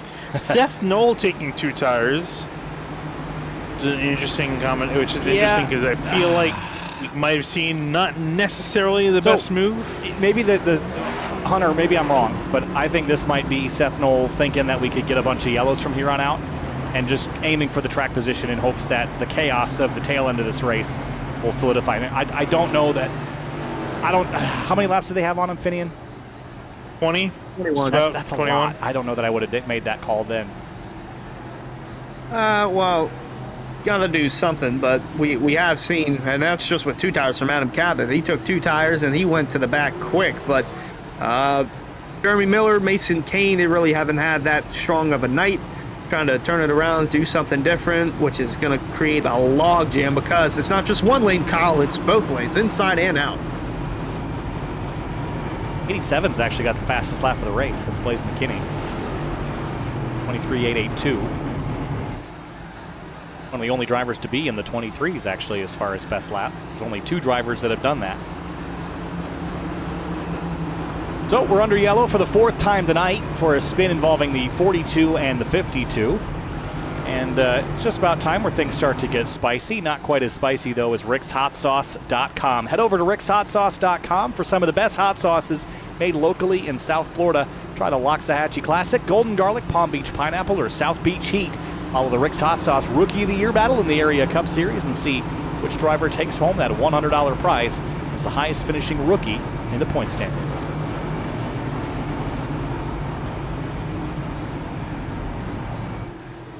Looks like Mason Kane and Jeremy Miller are committing to staying out. Yeah, that's definitely a call. One of the calls of all time. Yeah, I just don't necessarily think it's going to work out in their favor. I think with as abrasive of the surface we've seen here at Dover this night so far, I feel like they definitely would have wanted to at least come down for 2 tires if you really wanted the track position. Jeremy Miller was a lap down at one point, so trying to turn his night around. Him and Mason Kane. Kane, haven't really talked too much about him. Yeah, 23 laps for each, 20 lap pressure tires from 3rd on back, and it's going to be an interesting restart, Kyle. Yeah, and actually, sorry, Kyle, before you go back, say what you're about to say, Mason Kane, he came in, when the caution came out, he was 29th, Jeremy Miller 33rd. Oh boy. Well, there's a whole lot of solar flare cars up here. I haven't seen more flares than that since stalking the Tumblr profiles in 2008. Oh, wow. They were around back then? I suppose. Sounds right. Artsy filter time. All right, time to roll back under the green flag. It'll be lap 105 of 150. 46 laps remaining from the Monster Mile. 2 drivers that did not pit on the front row for the restart. Green flag. We're back underway at Dover. I was about to say, also one thing to consider is them struggling to get up to speed, and Jeremy Miller is struggling with that immediately. Cup cars bailing to the inside and 3 wide in the background. Yeah, this is an interesting restart. Everything's all wonky throughout the field, but Jeremy Miller starting to find his way towards the back. Mason Kane might even lead a lap under green. Seth Knoll looking to the outside, though. Yeah, it's going to be tricky. This restart went predictably out of turn 4. Oh, Georgia! Oh, the 13. Crash. The 4 hard in the wall. Oh, look out. This is going to be big. And the 4 back up the racetrack. Well, that baffles me. I don't know how anyone else didn't get caught up in that wreck. The 4 just slammed the inside wall hard, and it was careening back up the track, Kyle, because of that inside wall. That car is destroyed. That was a huge hit. And that kind of went predictably. This is working out really well for, well, I thought it was going to. Seth Knoll's the leader now, so that is working out in his favor. Let's go back and see if we can point out exactly what happened. It was the 13 that we saw go around first. Let's slow this down a little so we can kind of keep up with all. That 4 took a huge lick. So does Jua get some assistance here? I don't think he did. I think he just got loose. I think he might have just been pushing too hard on the Kohler tires, and just that transition out the banking caught him out. Got a hit from Oates. And then right here, the Miller's slowing up and then just gets, the 4 is going to take a hellacious impact there. And then back across the road. Look at Groner dodging and weaving here. And then I think Hearn's going to get split on either side. Again, everyone does a really nice job. Look at that. Is that the 83 again? Yeah, well, I thought he did get creamed or someone else hit him, but everyone did a fantastic job slowing down. Yeah, this all I'm not happened sure. so fast. He probably got hit from behind. I think it was Bailey Turner, because in front of him was Jeremy Miller, and he kind of put him in a pickle here. 609 sandwich. Yeah, he didn't really have much. Oh, gosh. He might have made that, too, if there wasn't the car to his inside. I mean, watch this again from high above. The 19 is there. Landon Cardolo. And right here, he might have survived it, but then right there, Landon kind of wrong place, wrong time. But the 30 was not accelerating. I think he sees the 13 spin. Right there, he checks up. Oh, that 4, man, what a hit. Yeah, unfortunately, everything happened so quickly. Everyone else in behind didn't realize that he was checking up for that, and a couple drivers in behind didn't have enough time to react. I thought it was the 83. It was actually the 33 of Weishart that was up on the high side. He gets squeezed real tight there as they navigate this. Ooh, that'll make you pucker. I think please don't, please don't, please. It was going through his head right there. Yeah, everyone has done I mean, a lot of these wrecks could have been a lot bigger tonight than they have been.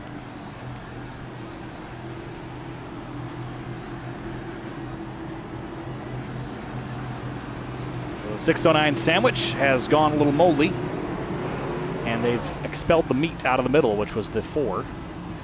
And another in Cameron Hearn, he's actually left the race, so the poor season is going to get worse. He's had a I really feel bad for him. He's had a particularly miserable season so far.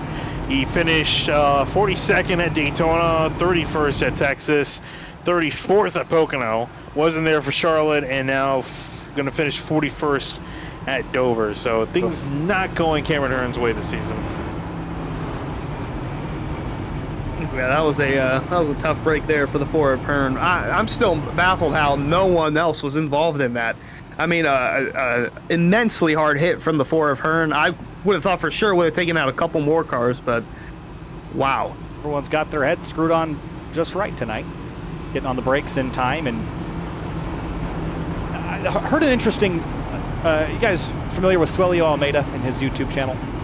Yes. I don't know if it was actually him, but I'm going to bring him up because I think it's something he would teach about the transition from sim racing to real world racing and the way that you attack a corner, let's say on a road course, for example. In the sim racing world, you just go harder and harder and harder until you miss the corner and wreck or you go off course, right? But in the real world, the way that you approach a corner, how hard do you push? You start by picking a very conservative braking marker and braking as hard as you can. And then if you make the corner, which you will because you picked such a conservative marker, now you can safely move your marker a little closer and you can brake hard there until you find the limit of the car rather than blow past it, as you're just trying to see how late you can brake, right? So I think there's something about the transition to real world racing that those that have experience doing it will understand, but accident prevention is another one of those things, right? In the real world, you wouldn't floor it through it hoping you get through. You stomp the brakes and you try to maintain control of your car, because in the real world you wouldn't take that chance necessarily of throttling through it until you get really good, and then you might give that a go. But your natural instinct, the real world, trust me, I've been here, is not to drive through it, and they've done a really nice job tonight of not driving through it. Lap 111, 40 laps to go from Dover. Monster Mile. Miles has had some snacks. Green flag. Full getaway for Mason Kane. I think was just trying to take it easy, getting through the gears, not spinning the car out. He's going to dive high, and many drivers are going to go low. And Mason Kane's going to find himself in a real pickle here on that outside lane as the field flies by. And meanwhile, Seth Knoll continues to lead. Jake Nichols in second, and here come the rest of the top 10 trying to go inside of Kane. Whoa! 3 wide off 4. That's dicey. And somehow they do it. We're still 3 abreast. The 45 of Jonathan Oates is on the bottom of the track. And there was more. Ooh, this is still tight. 3 abreast. How do you make it out of this? No way. 31's crashing in turn 2. He's in the wall. 42's in it. Oh, Connor Horn. Caution out. That was bound to happen. He got hip checked by the 3 of hearts there, and that's what threw him off. This ended predictably, though. This is, you know, Finney, you mentioned that we rarely see the don't pit strategy go well. And yeah, I feel like if especially again how abrasive this track is and the difference in the speed, we saw earlier a couple of drivers experiment even just with 2 tires and it not working out.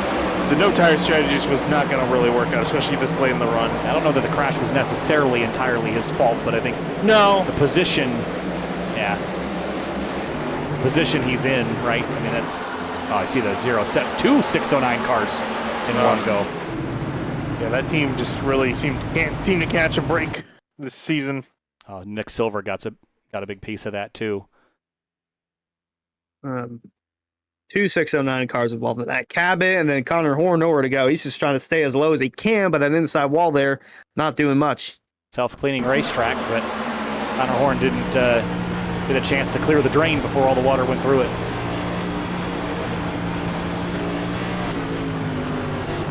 Yeah, they're just trapped, nowhere to go.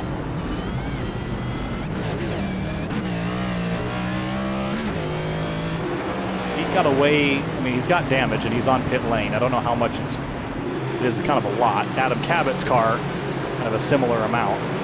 Yeah, I think Connor figure might as well just come down, just address the damage, fix it as much as he can, and then get back out there for the remainder of the race. All right, so now that's going to clear out all the cars that really didn't pit. Seth Knoll's still out there on 2 tires. What do you think now? 12 laps. We've went through a couple heat cycles. This isn't looking quite so silly now, Finian. No. It's worked out better for him than it did for those that stayed out earlier. I think that was Cabot. Yeah, I think he read it pretty well that, we're going to get a couple cautions coming out, so it's just going to make his position better and better. The less laps the drivers behind him have to really kind of turn those tires on and get past him. So it's starting to look better and better of a situation for the number 1 machine as they run. And actually, if we can get an update, how many cautions, which caution number was this? This is I think this is 5. 6. Because we had that double yellow earlier. Yeah. One more till we meet the average. Right on track there. And if we go green to the end, it's about under 15 minutes. We're real close to the end of this thing. And that's just going to amp people up, right? Go back to the yellow flag a little while ago. I think it was Ricky Springer's that sort of triggered, the later race yellows, and it just, everyone gets on top up on the wheel because there's opportunities to be had, right? Yeah, absolutely. So starting to get down to it. We'll get the restart. Just over 30 laps to go. I think 34, 35 laps to go. Sorry, 34, 33 laps to go. And I would say the aggression hasn't picked up. It's, I think, definitely about to start picking up here. What hasn't yet? Not a whole lot. For the most part, they've been giving each other some space to work with. Yeah, I think the last restart with a couple drivers that were kind of out of place as far as the tire strategy, that made that look a little bit more dramatic than it would have otherwise been. But you should take the moment to head over to shop.areairacing.com and check out the high-quality merchandise at low prices. You can shop from over 100 selections of T-shirts, hats, Champion brand clothing, and more area accessories. Easy to shop, quicker to ship, better to wear at shop.areairacing.com. On the green.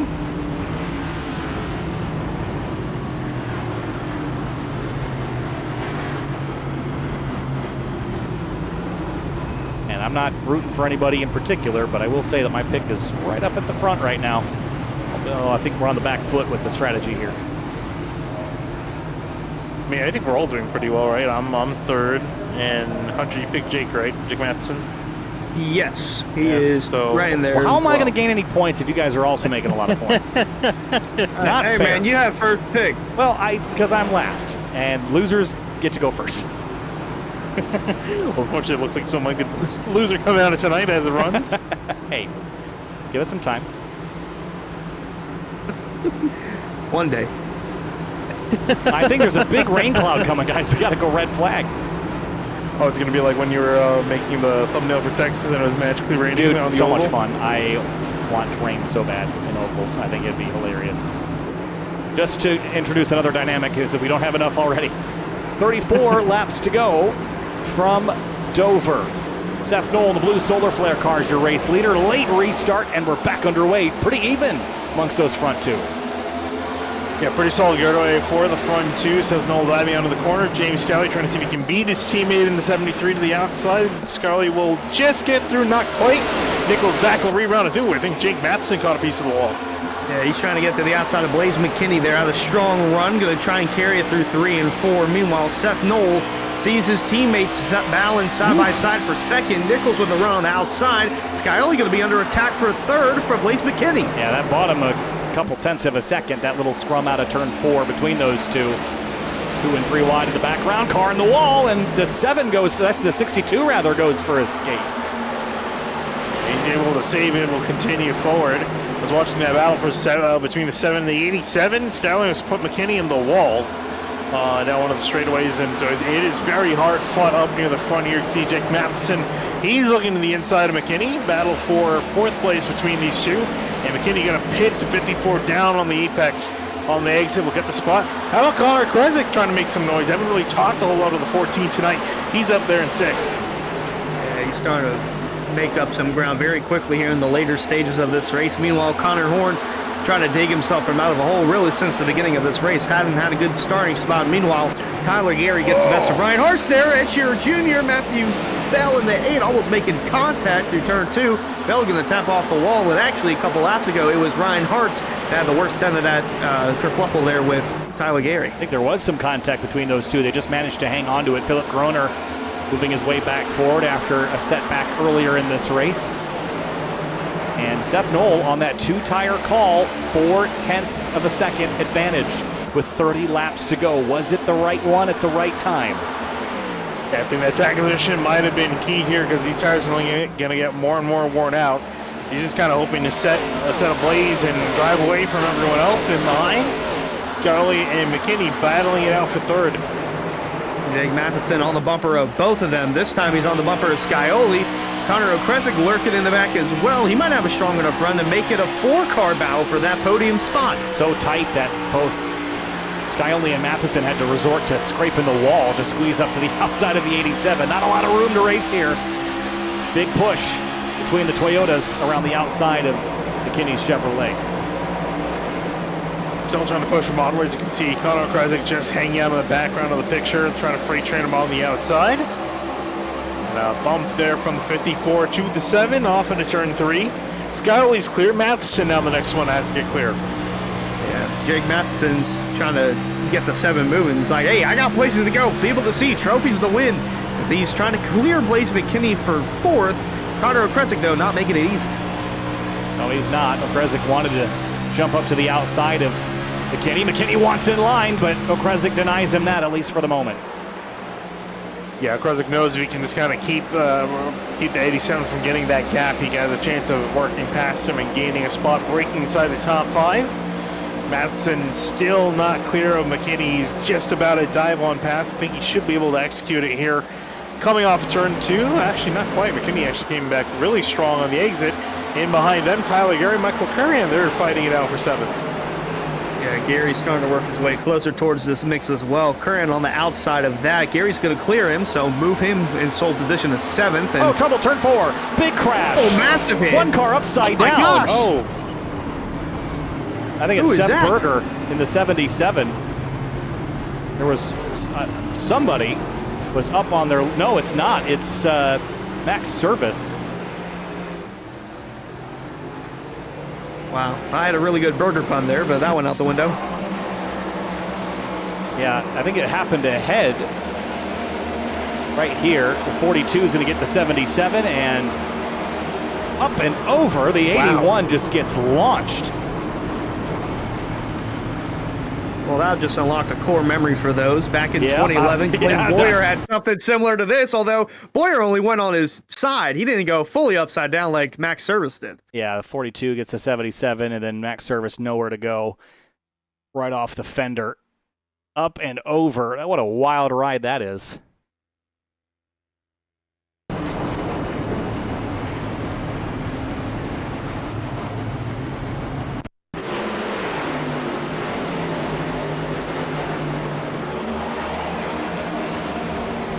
Ooh, hold on. 2 into the door of the 94 also. I think the 30 got a pretty good perspective of all this.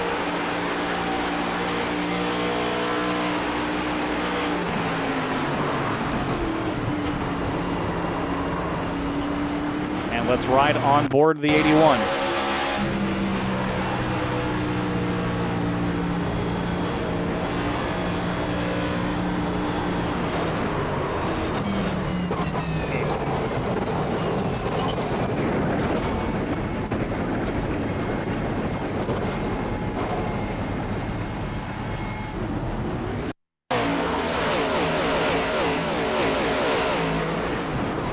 Wow, what a beautiful shot right there. Yeah, that was a big one. Here it is in ultra slow-mo here.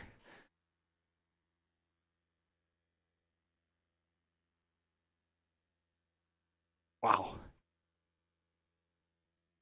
Big launch for the 81. He is likely done for the night. 7th caution of the evening puts us right on par from last season. Nobody up at the front came to pit lane, but 22nd on down did. Oh, and as he caught a horn trundling down pit lane, he's going to try to see if he can beat the pace car. Yeah, I would think that this will get attributed to him and might add to some more penalty points, which he really doesn't need. It looks like it didn't. It was marked as an incident. And, I think he just beat the pace car out. He might have gotten lucky with that. Go get him, stickers. I don't think he's going to be able to do much with the way the car is. It's got a decent amount of damage. Saw a turn right to go upside down. That's not what Doc Hudson taught.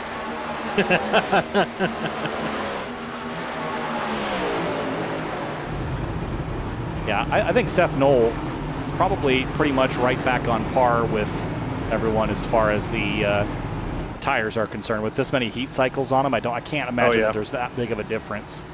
This many heat cycles and this many laps as well. I think they've kind of evened out. He's been running in some clean air, so less aware than most of his competitors are going to be facing. So I think all in all, this has worked out pretty well in the one's favor. And if you can hold on, get the win, it'll be win number 3 of the season for the number 1 machine. Yeah, that'd be a pretty impressive feat to get 3 wins within the first 5 races of the season. You're sitting pretty comfortable if you're Jake Nichols and Solar Flare Racing. 1, 2, 3.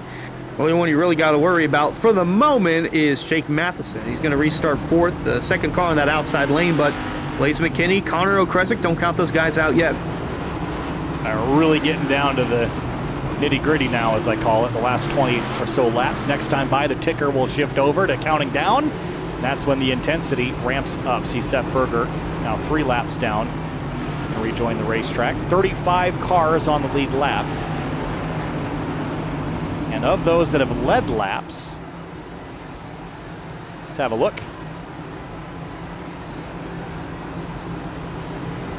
And 24 laps led for Knoll, 32 for Nichols, 62 for Jake Matheson. McKinney had a couple led earlier.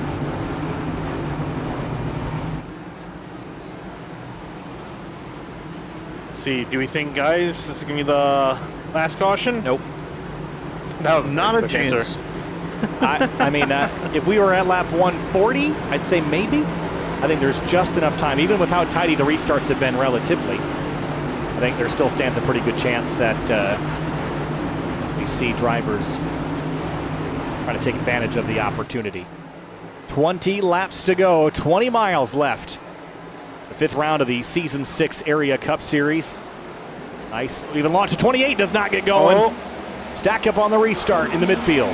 Oh, and Groner making contact with Sheridan Jr. Does he save it? Does he save it? He will not. Hard impact into the wall. Takes on Andrew Payne as well. Well, cautions breed cautions with 20 to go. Yeah, that started a long ways from where it turned into a wreck. I think that started with the 28. Yeah, he wiggles the 11 over to go. He's got it gathered up here, and then he just kind of jumps out of the throttle and kind of gets himself in a pickle there. 70 whipped around hard. Miller get tagged in it too. Now, if we go on board this 28, he's in first gear. Ooh, someone's going to get... Where is he at? Someone's going to get got. Well, first gear. What do you know? Yeah, same thing we've been seeing. But again, it didn't directly cause the crash, but again, I think the wheel spin and the expectation of go leads to stop pretty quick. Yeah, and also a warning from the admins to bunch it up better on the restarts. They've been noticing a couple guys straggling a little too far behind for their liking. Well, let's go back and see what they're talking about here. If we watch the 11, see the gap he's got.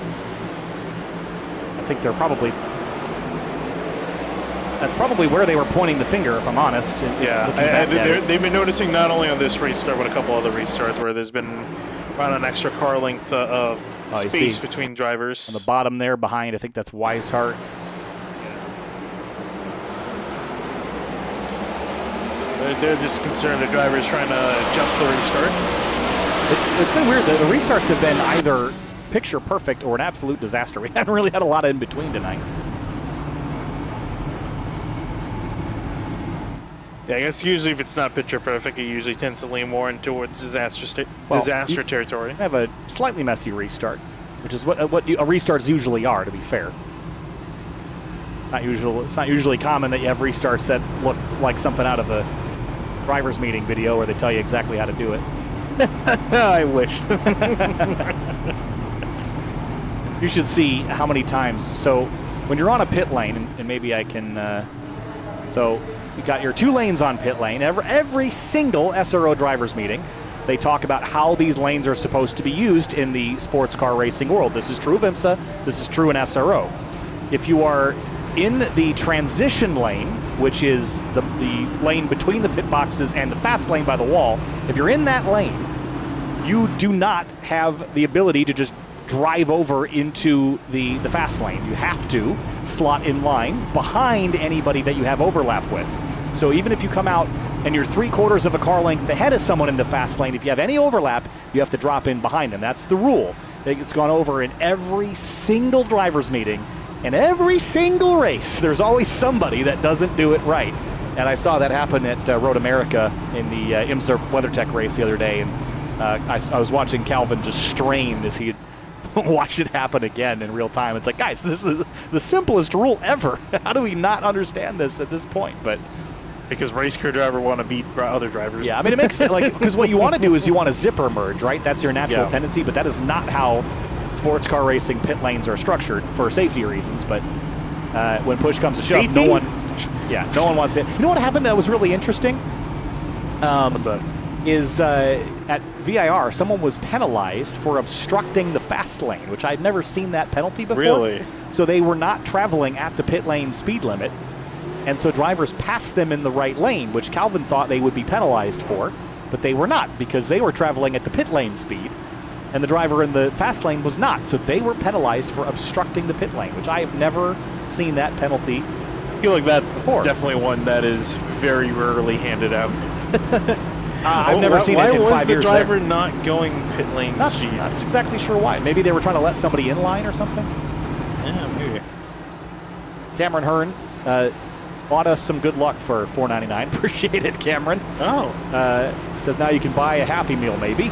Not quite. I live in Chicago. Not in this economy. No, I can get myself an extra hash brown after YouTube takes their cut. I appreciate it, though. Always appreciate it, Cameron. It's been a tough year for the 4. I was going to say maybe he needs it more than we do. We share our love. Not that it really matters much. But we do share our love to you. Well, that's extreme. Appreciation, maybe. 7:23 for a Happy Meal, says Jason Beckner. I think it's more than that. I'll check it. If we get another yellow, I'll check what it is in Chicago. It's probably more than that. Here we go. 15 laps to go from Dover, Monster Mile. Seth Knoll leads us back to the restart. Whoa, and there they go. Travis Beckner into Matthew Bell around the go. Where will they stop? Nobody knows. Oh, man. You didn't have to get bars like that. Well, we got our yellow, so I can check on the Happy Meal price. What is going on here? think everyone's trying to get a little bit more aggressive on these restarts. And Well, you know what they say about having aggressive. none of it. Typically, you go around. This time, And many people did. It's at the 28 again. Man, what happened? It looked like the 14 struggled to get up to speed. And I had to see this from above, and I think that caused a checkup on the outside lane. So watch the 14, the red and black and gold car up there. There he spins the tires. Yep. And 64. giant accordion effect right there. There's everybody in it. 50. Oh man, what a mess. We were doing so good, guys. Yeah, that time of the race. Yeah. Oh man, the 3 just got away with that there. His onboard is going to be pretty wild. Let's find him and ride on board the gearbox. Yeah, so at first it looked like the 28 just lost control, but he gets hit from behind. Oh man, that's so lucky. See Beckner's nose come off there as well, so big mess. Is that yellow number 9, I think, tonight? I think 8 or 9. I think probably 9, actually, you're right. Well, we still have laps left, so Miles might be in for some dessert. Hey, speaking of food, so McDonald's. McDonald's prices. So I'm looking up. Is the price of a Happy Meal? Well, got the stupid Or a AI overview. Big Mac meal? It was Happy Meal, I think, which, so... You're probably looking at $5 now. well, they said it was Oof. $7.23. Okay, so for me, where I am, and I am, for reference, just outside New York City, it is, for a hamburger, a Happy Meal, $5.99. $5.99 for a Happy Meal. Let us see. I have to, like, go to the order... I feel like yours is probably $7. I'll be surprised. For my area, it ranges from about $4.70 to $6.19. Why is this... Why can't I not just look at it? You can. You have to pull it up on the app on your phone. Well, I don't have a McDonald's app. What, am I crazy? I mean, listen. In my defense, you get a lot of rewards with the app. You know what? I'm gonna do some research. I was trying to look it up online, and they really want you to do it through an app or a service. It doesn't. But then they're going to be different prices between the different services. Right. Let's look here. Oh, well, maybe I've got time to download the app. I mean, if we're being honest, we can't get through a restart. We got. I mean, McDonald's. I'm going to regret downloading this. I love how the first result is DoorDash. No. Gosh, dang it. Cut the middleman out of it. You know what's funny is that they have like the same stoner dude on the, so you know when you go up to like order a McDonald's drive-thru, they have like the, so usually it's like, hey, you know, what would you like or whatever, right? But they have the same automated message by the same stoner dude. It's like, hello, would you like to use your McDonald's app? But it's never a real person. It's just a recording of like a teenager. Yep. And is it the same guy for you or is it a different guy? I feel like I've heard it. I don't use the drive-thru normally, but I feel like I have heard that on like hello, would you like to use McDonald's app? And I never say yes.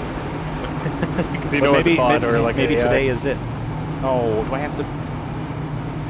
Have to make an account. Okay, I don't want to sign up for emails about McDonald's. That's a sad. Sounds like you're not loving it. I found the price for you, Kyle. At least in James one of the Shambles McDonald's. says that I will not. I'm definitely not letting you send me notifications. That's wild. All right. All right, here we go. What are we looking at? You blowing up my Burger phone. Happy Meal? Yeah. Okay, pickup location. Sandwiches and meals? Yeah, just do. Should be one of the first things to pop up. This is great. As we were getting the one to go, go back green. I got time. Happy Meal, here it is. Hamburger Happy Meal, $4.29. What? Yeah. How is mine the most expensive? What? That makes no sense. Well, I mean, it would certainly not be this. I think it gives you a deal, I'm sure, on the app.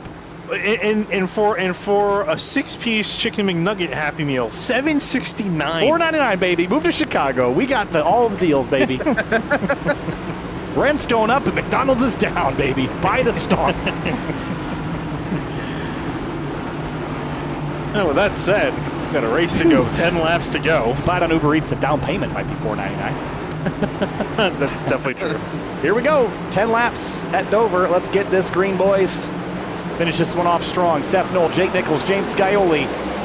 3 solar flare cars out front and a stack up again. Everybody scatters or wide. Nope, no way. And there we go. And up. Wow. No way. That was impressive. How about that? Still 3 abreast here, heading down into 3. We got away with it for now. 9 laps to go. At least we got 1 green flag lap under our belts here. Woo. That was dramatic. That was a very dramatic restart there. Seth Knoll out of Jake Nichols, James Scioli.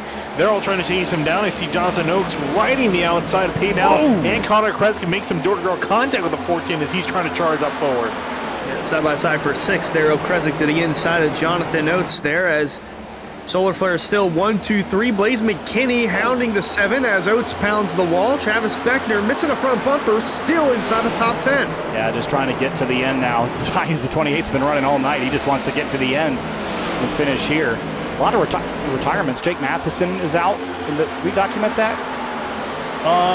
No, I don't think we did. Dropped out in that. He lost connection. Yeah.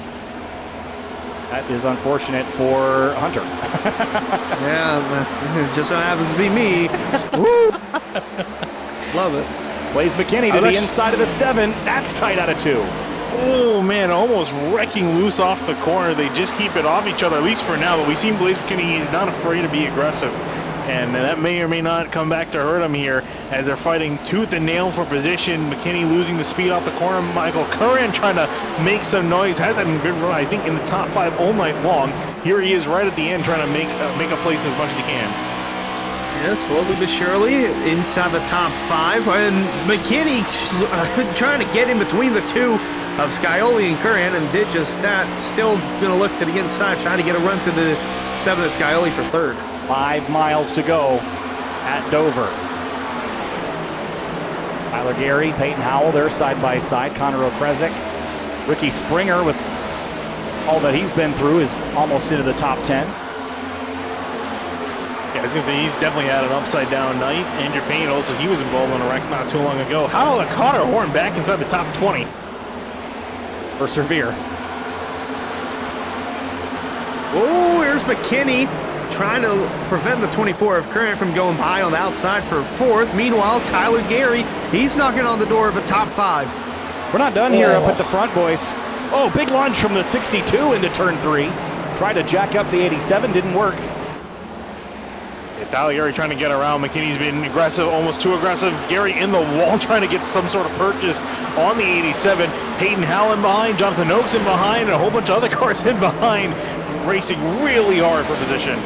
Yeah, all battles all over the place in the back there. It was Senesac, Connor Horn, Etchier Jr. Up here, it's Blaze McKinney trying to hold off Payton Howell, Jonathan Oates, and the 2 pink cars going at it for 3rd. Scioli trying to keep it a solar flare 1, 2, 3. Gary and McKinney and Curhan trying to break that party up. 2 laps to go. Oh, running up the hill there in 1 and 2. Running up the hill, a couple cars on the wall. McKinney trying to just stop the bleeding at this point with his run. Howell and Oakes both pursuing in behind. White flag in the air. One more time from Dover as hard hit to the outside wall. That's Michael Curran. He's going to lose plenty of spots here in the final lap. That is big trouble for the 24. Can he make it back around? They're still 2 and 3 wide. 3rd. Seth Knoll leads the way. 3rd place is still a battle on the last lap. But Seth Knoll has won 2 races so far. He comes in as the points leader. He's going to leave Dover as the leader. Seth Knoll conquers the Monster Mile as pandemonium out of turn 4. The 28 hits the fence. And others use up everything left in their cars at the finish line. That was an amazing last 10-lap stretch there. Everyone fighting tooth and nail for position, but they somehow kept it clean enough. There's the hard hit for Travis Beckner. 10th. He was still able to come home with a top 10, and so was Michael Curran on that final lap. But what could have been for the 24? Seth Knoll has had a phenomenal season so far. His 3rd win of the year, and every other race he has won so far. 1 at Daytona, 12th at Texas, 1 at Pocono, 6th at Charlotte, wins at Dover, and if I'm a betting man, I'm not picking the one next week at Sonoma, because the math tells me that we should look at him to go win Wilkesboro the week after. We'll have to see, but definitely a fantastic start of the season for the number one machine, showing why that number one is on his door panel. How about Tyler Gary up to third? Yeah, I was going to say he had a really impressive run at the end. We'll get the chance to talk to him in just a little bit after he had a hard charge up to the front. Yeah, a phenomenal race all around for Solar Flare yet again. 1-2. Couldn't quite come home with the top 3, but nonetheless, Seth Knoll gets his 3rd win of the year. There's a look at your top 10. Tyler Gary, Scioli, McKinney salvages a top 5, at least the 87. I think he was a little better than that, but I think he'll take a top 5 after tonight. Connor Okrezik up to 8th place. Travis Beckner, on all the trials and tribulations he had, a top 10 run for him, Finian.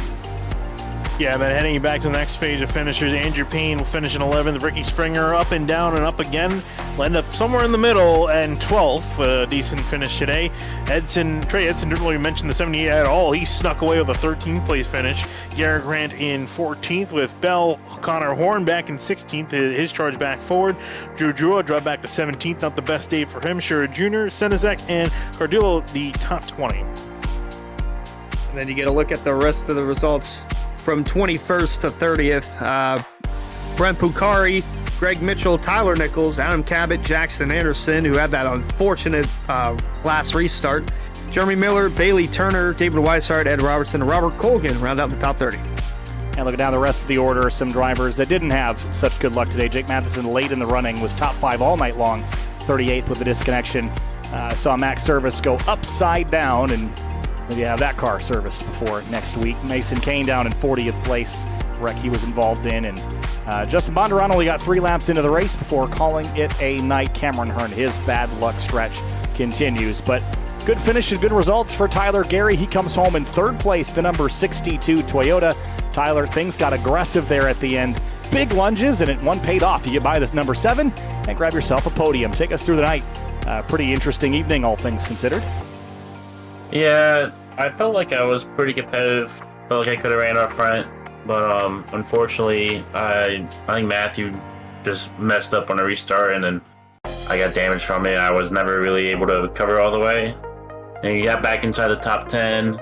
But I'm not here to run for points. I didn't join the season early enough, so I'm really just going for wins. So I figured, with the position I was in, I had a better chance at winning with going and getting tires and hoping I was able to get back to the front. We got close. I would take a P3. Not too bad. Not too bad. Tyler Gary comes home 3rd in the number 62 Toyota. Tyler, thanks for talking, and good luck to you next week if you join us at Sonoma. Thank you. And Jake Nichols comes up runner-up. He's 2nd of the points, 2nd in the race, and led a good chunk of laps tonight, Jake. There was a period where I think you felt like you had the advantage, but late in the race, Seth Knoll takes 2 tires and never really looked back. Take us through your night. Would you have played the strategy any differently now looking back? I don't know. I don't think so. Our car was really good. I really feel good at this track when we get a long run in. And that first run, I didn't think I'd get as high as I did, but I kind of just followed Ricky through. I let him do all the dirty work in terms of using up his tires, and I just kind of followed him, moved my way toward the front, and honestly, I feel it was a little better in terms of the bottom versus top in that first run. I think I could have got past Matthew there and got to Matheson, but it was just so hard to pass at the time of the race. But overall, our cars were awesome. Solar Flare almost 1, 2, 3. Tyler Gary stole 3rd from James there, but he ran good all night, so credit to him. But credit to our team as well.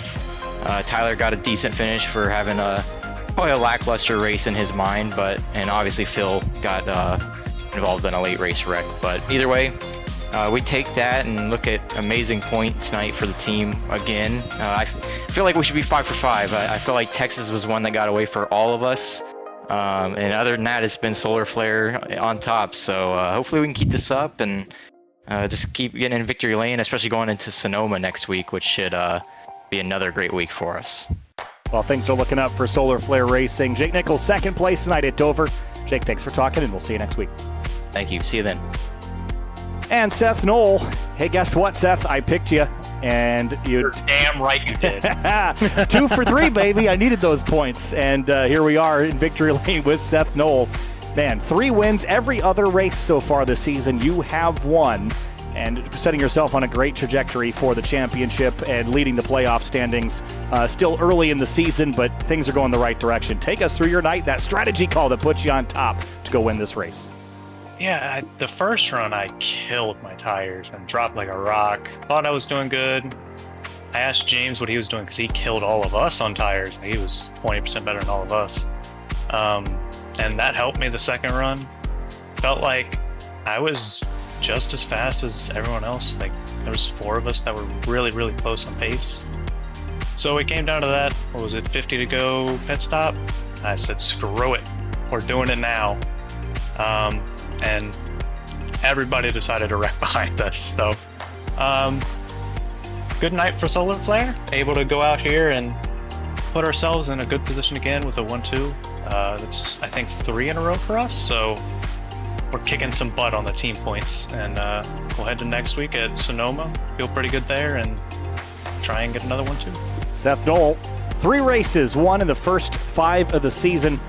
Things are looking up for the Solar Flare number 1. Back in victory lane in position number 1, Seth. Thanks for talking. Congratulations. And we'll see you in California next week. I appreciate you, Kyle. Thank you.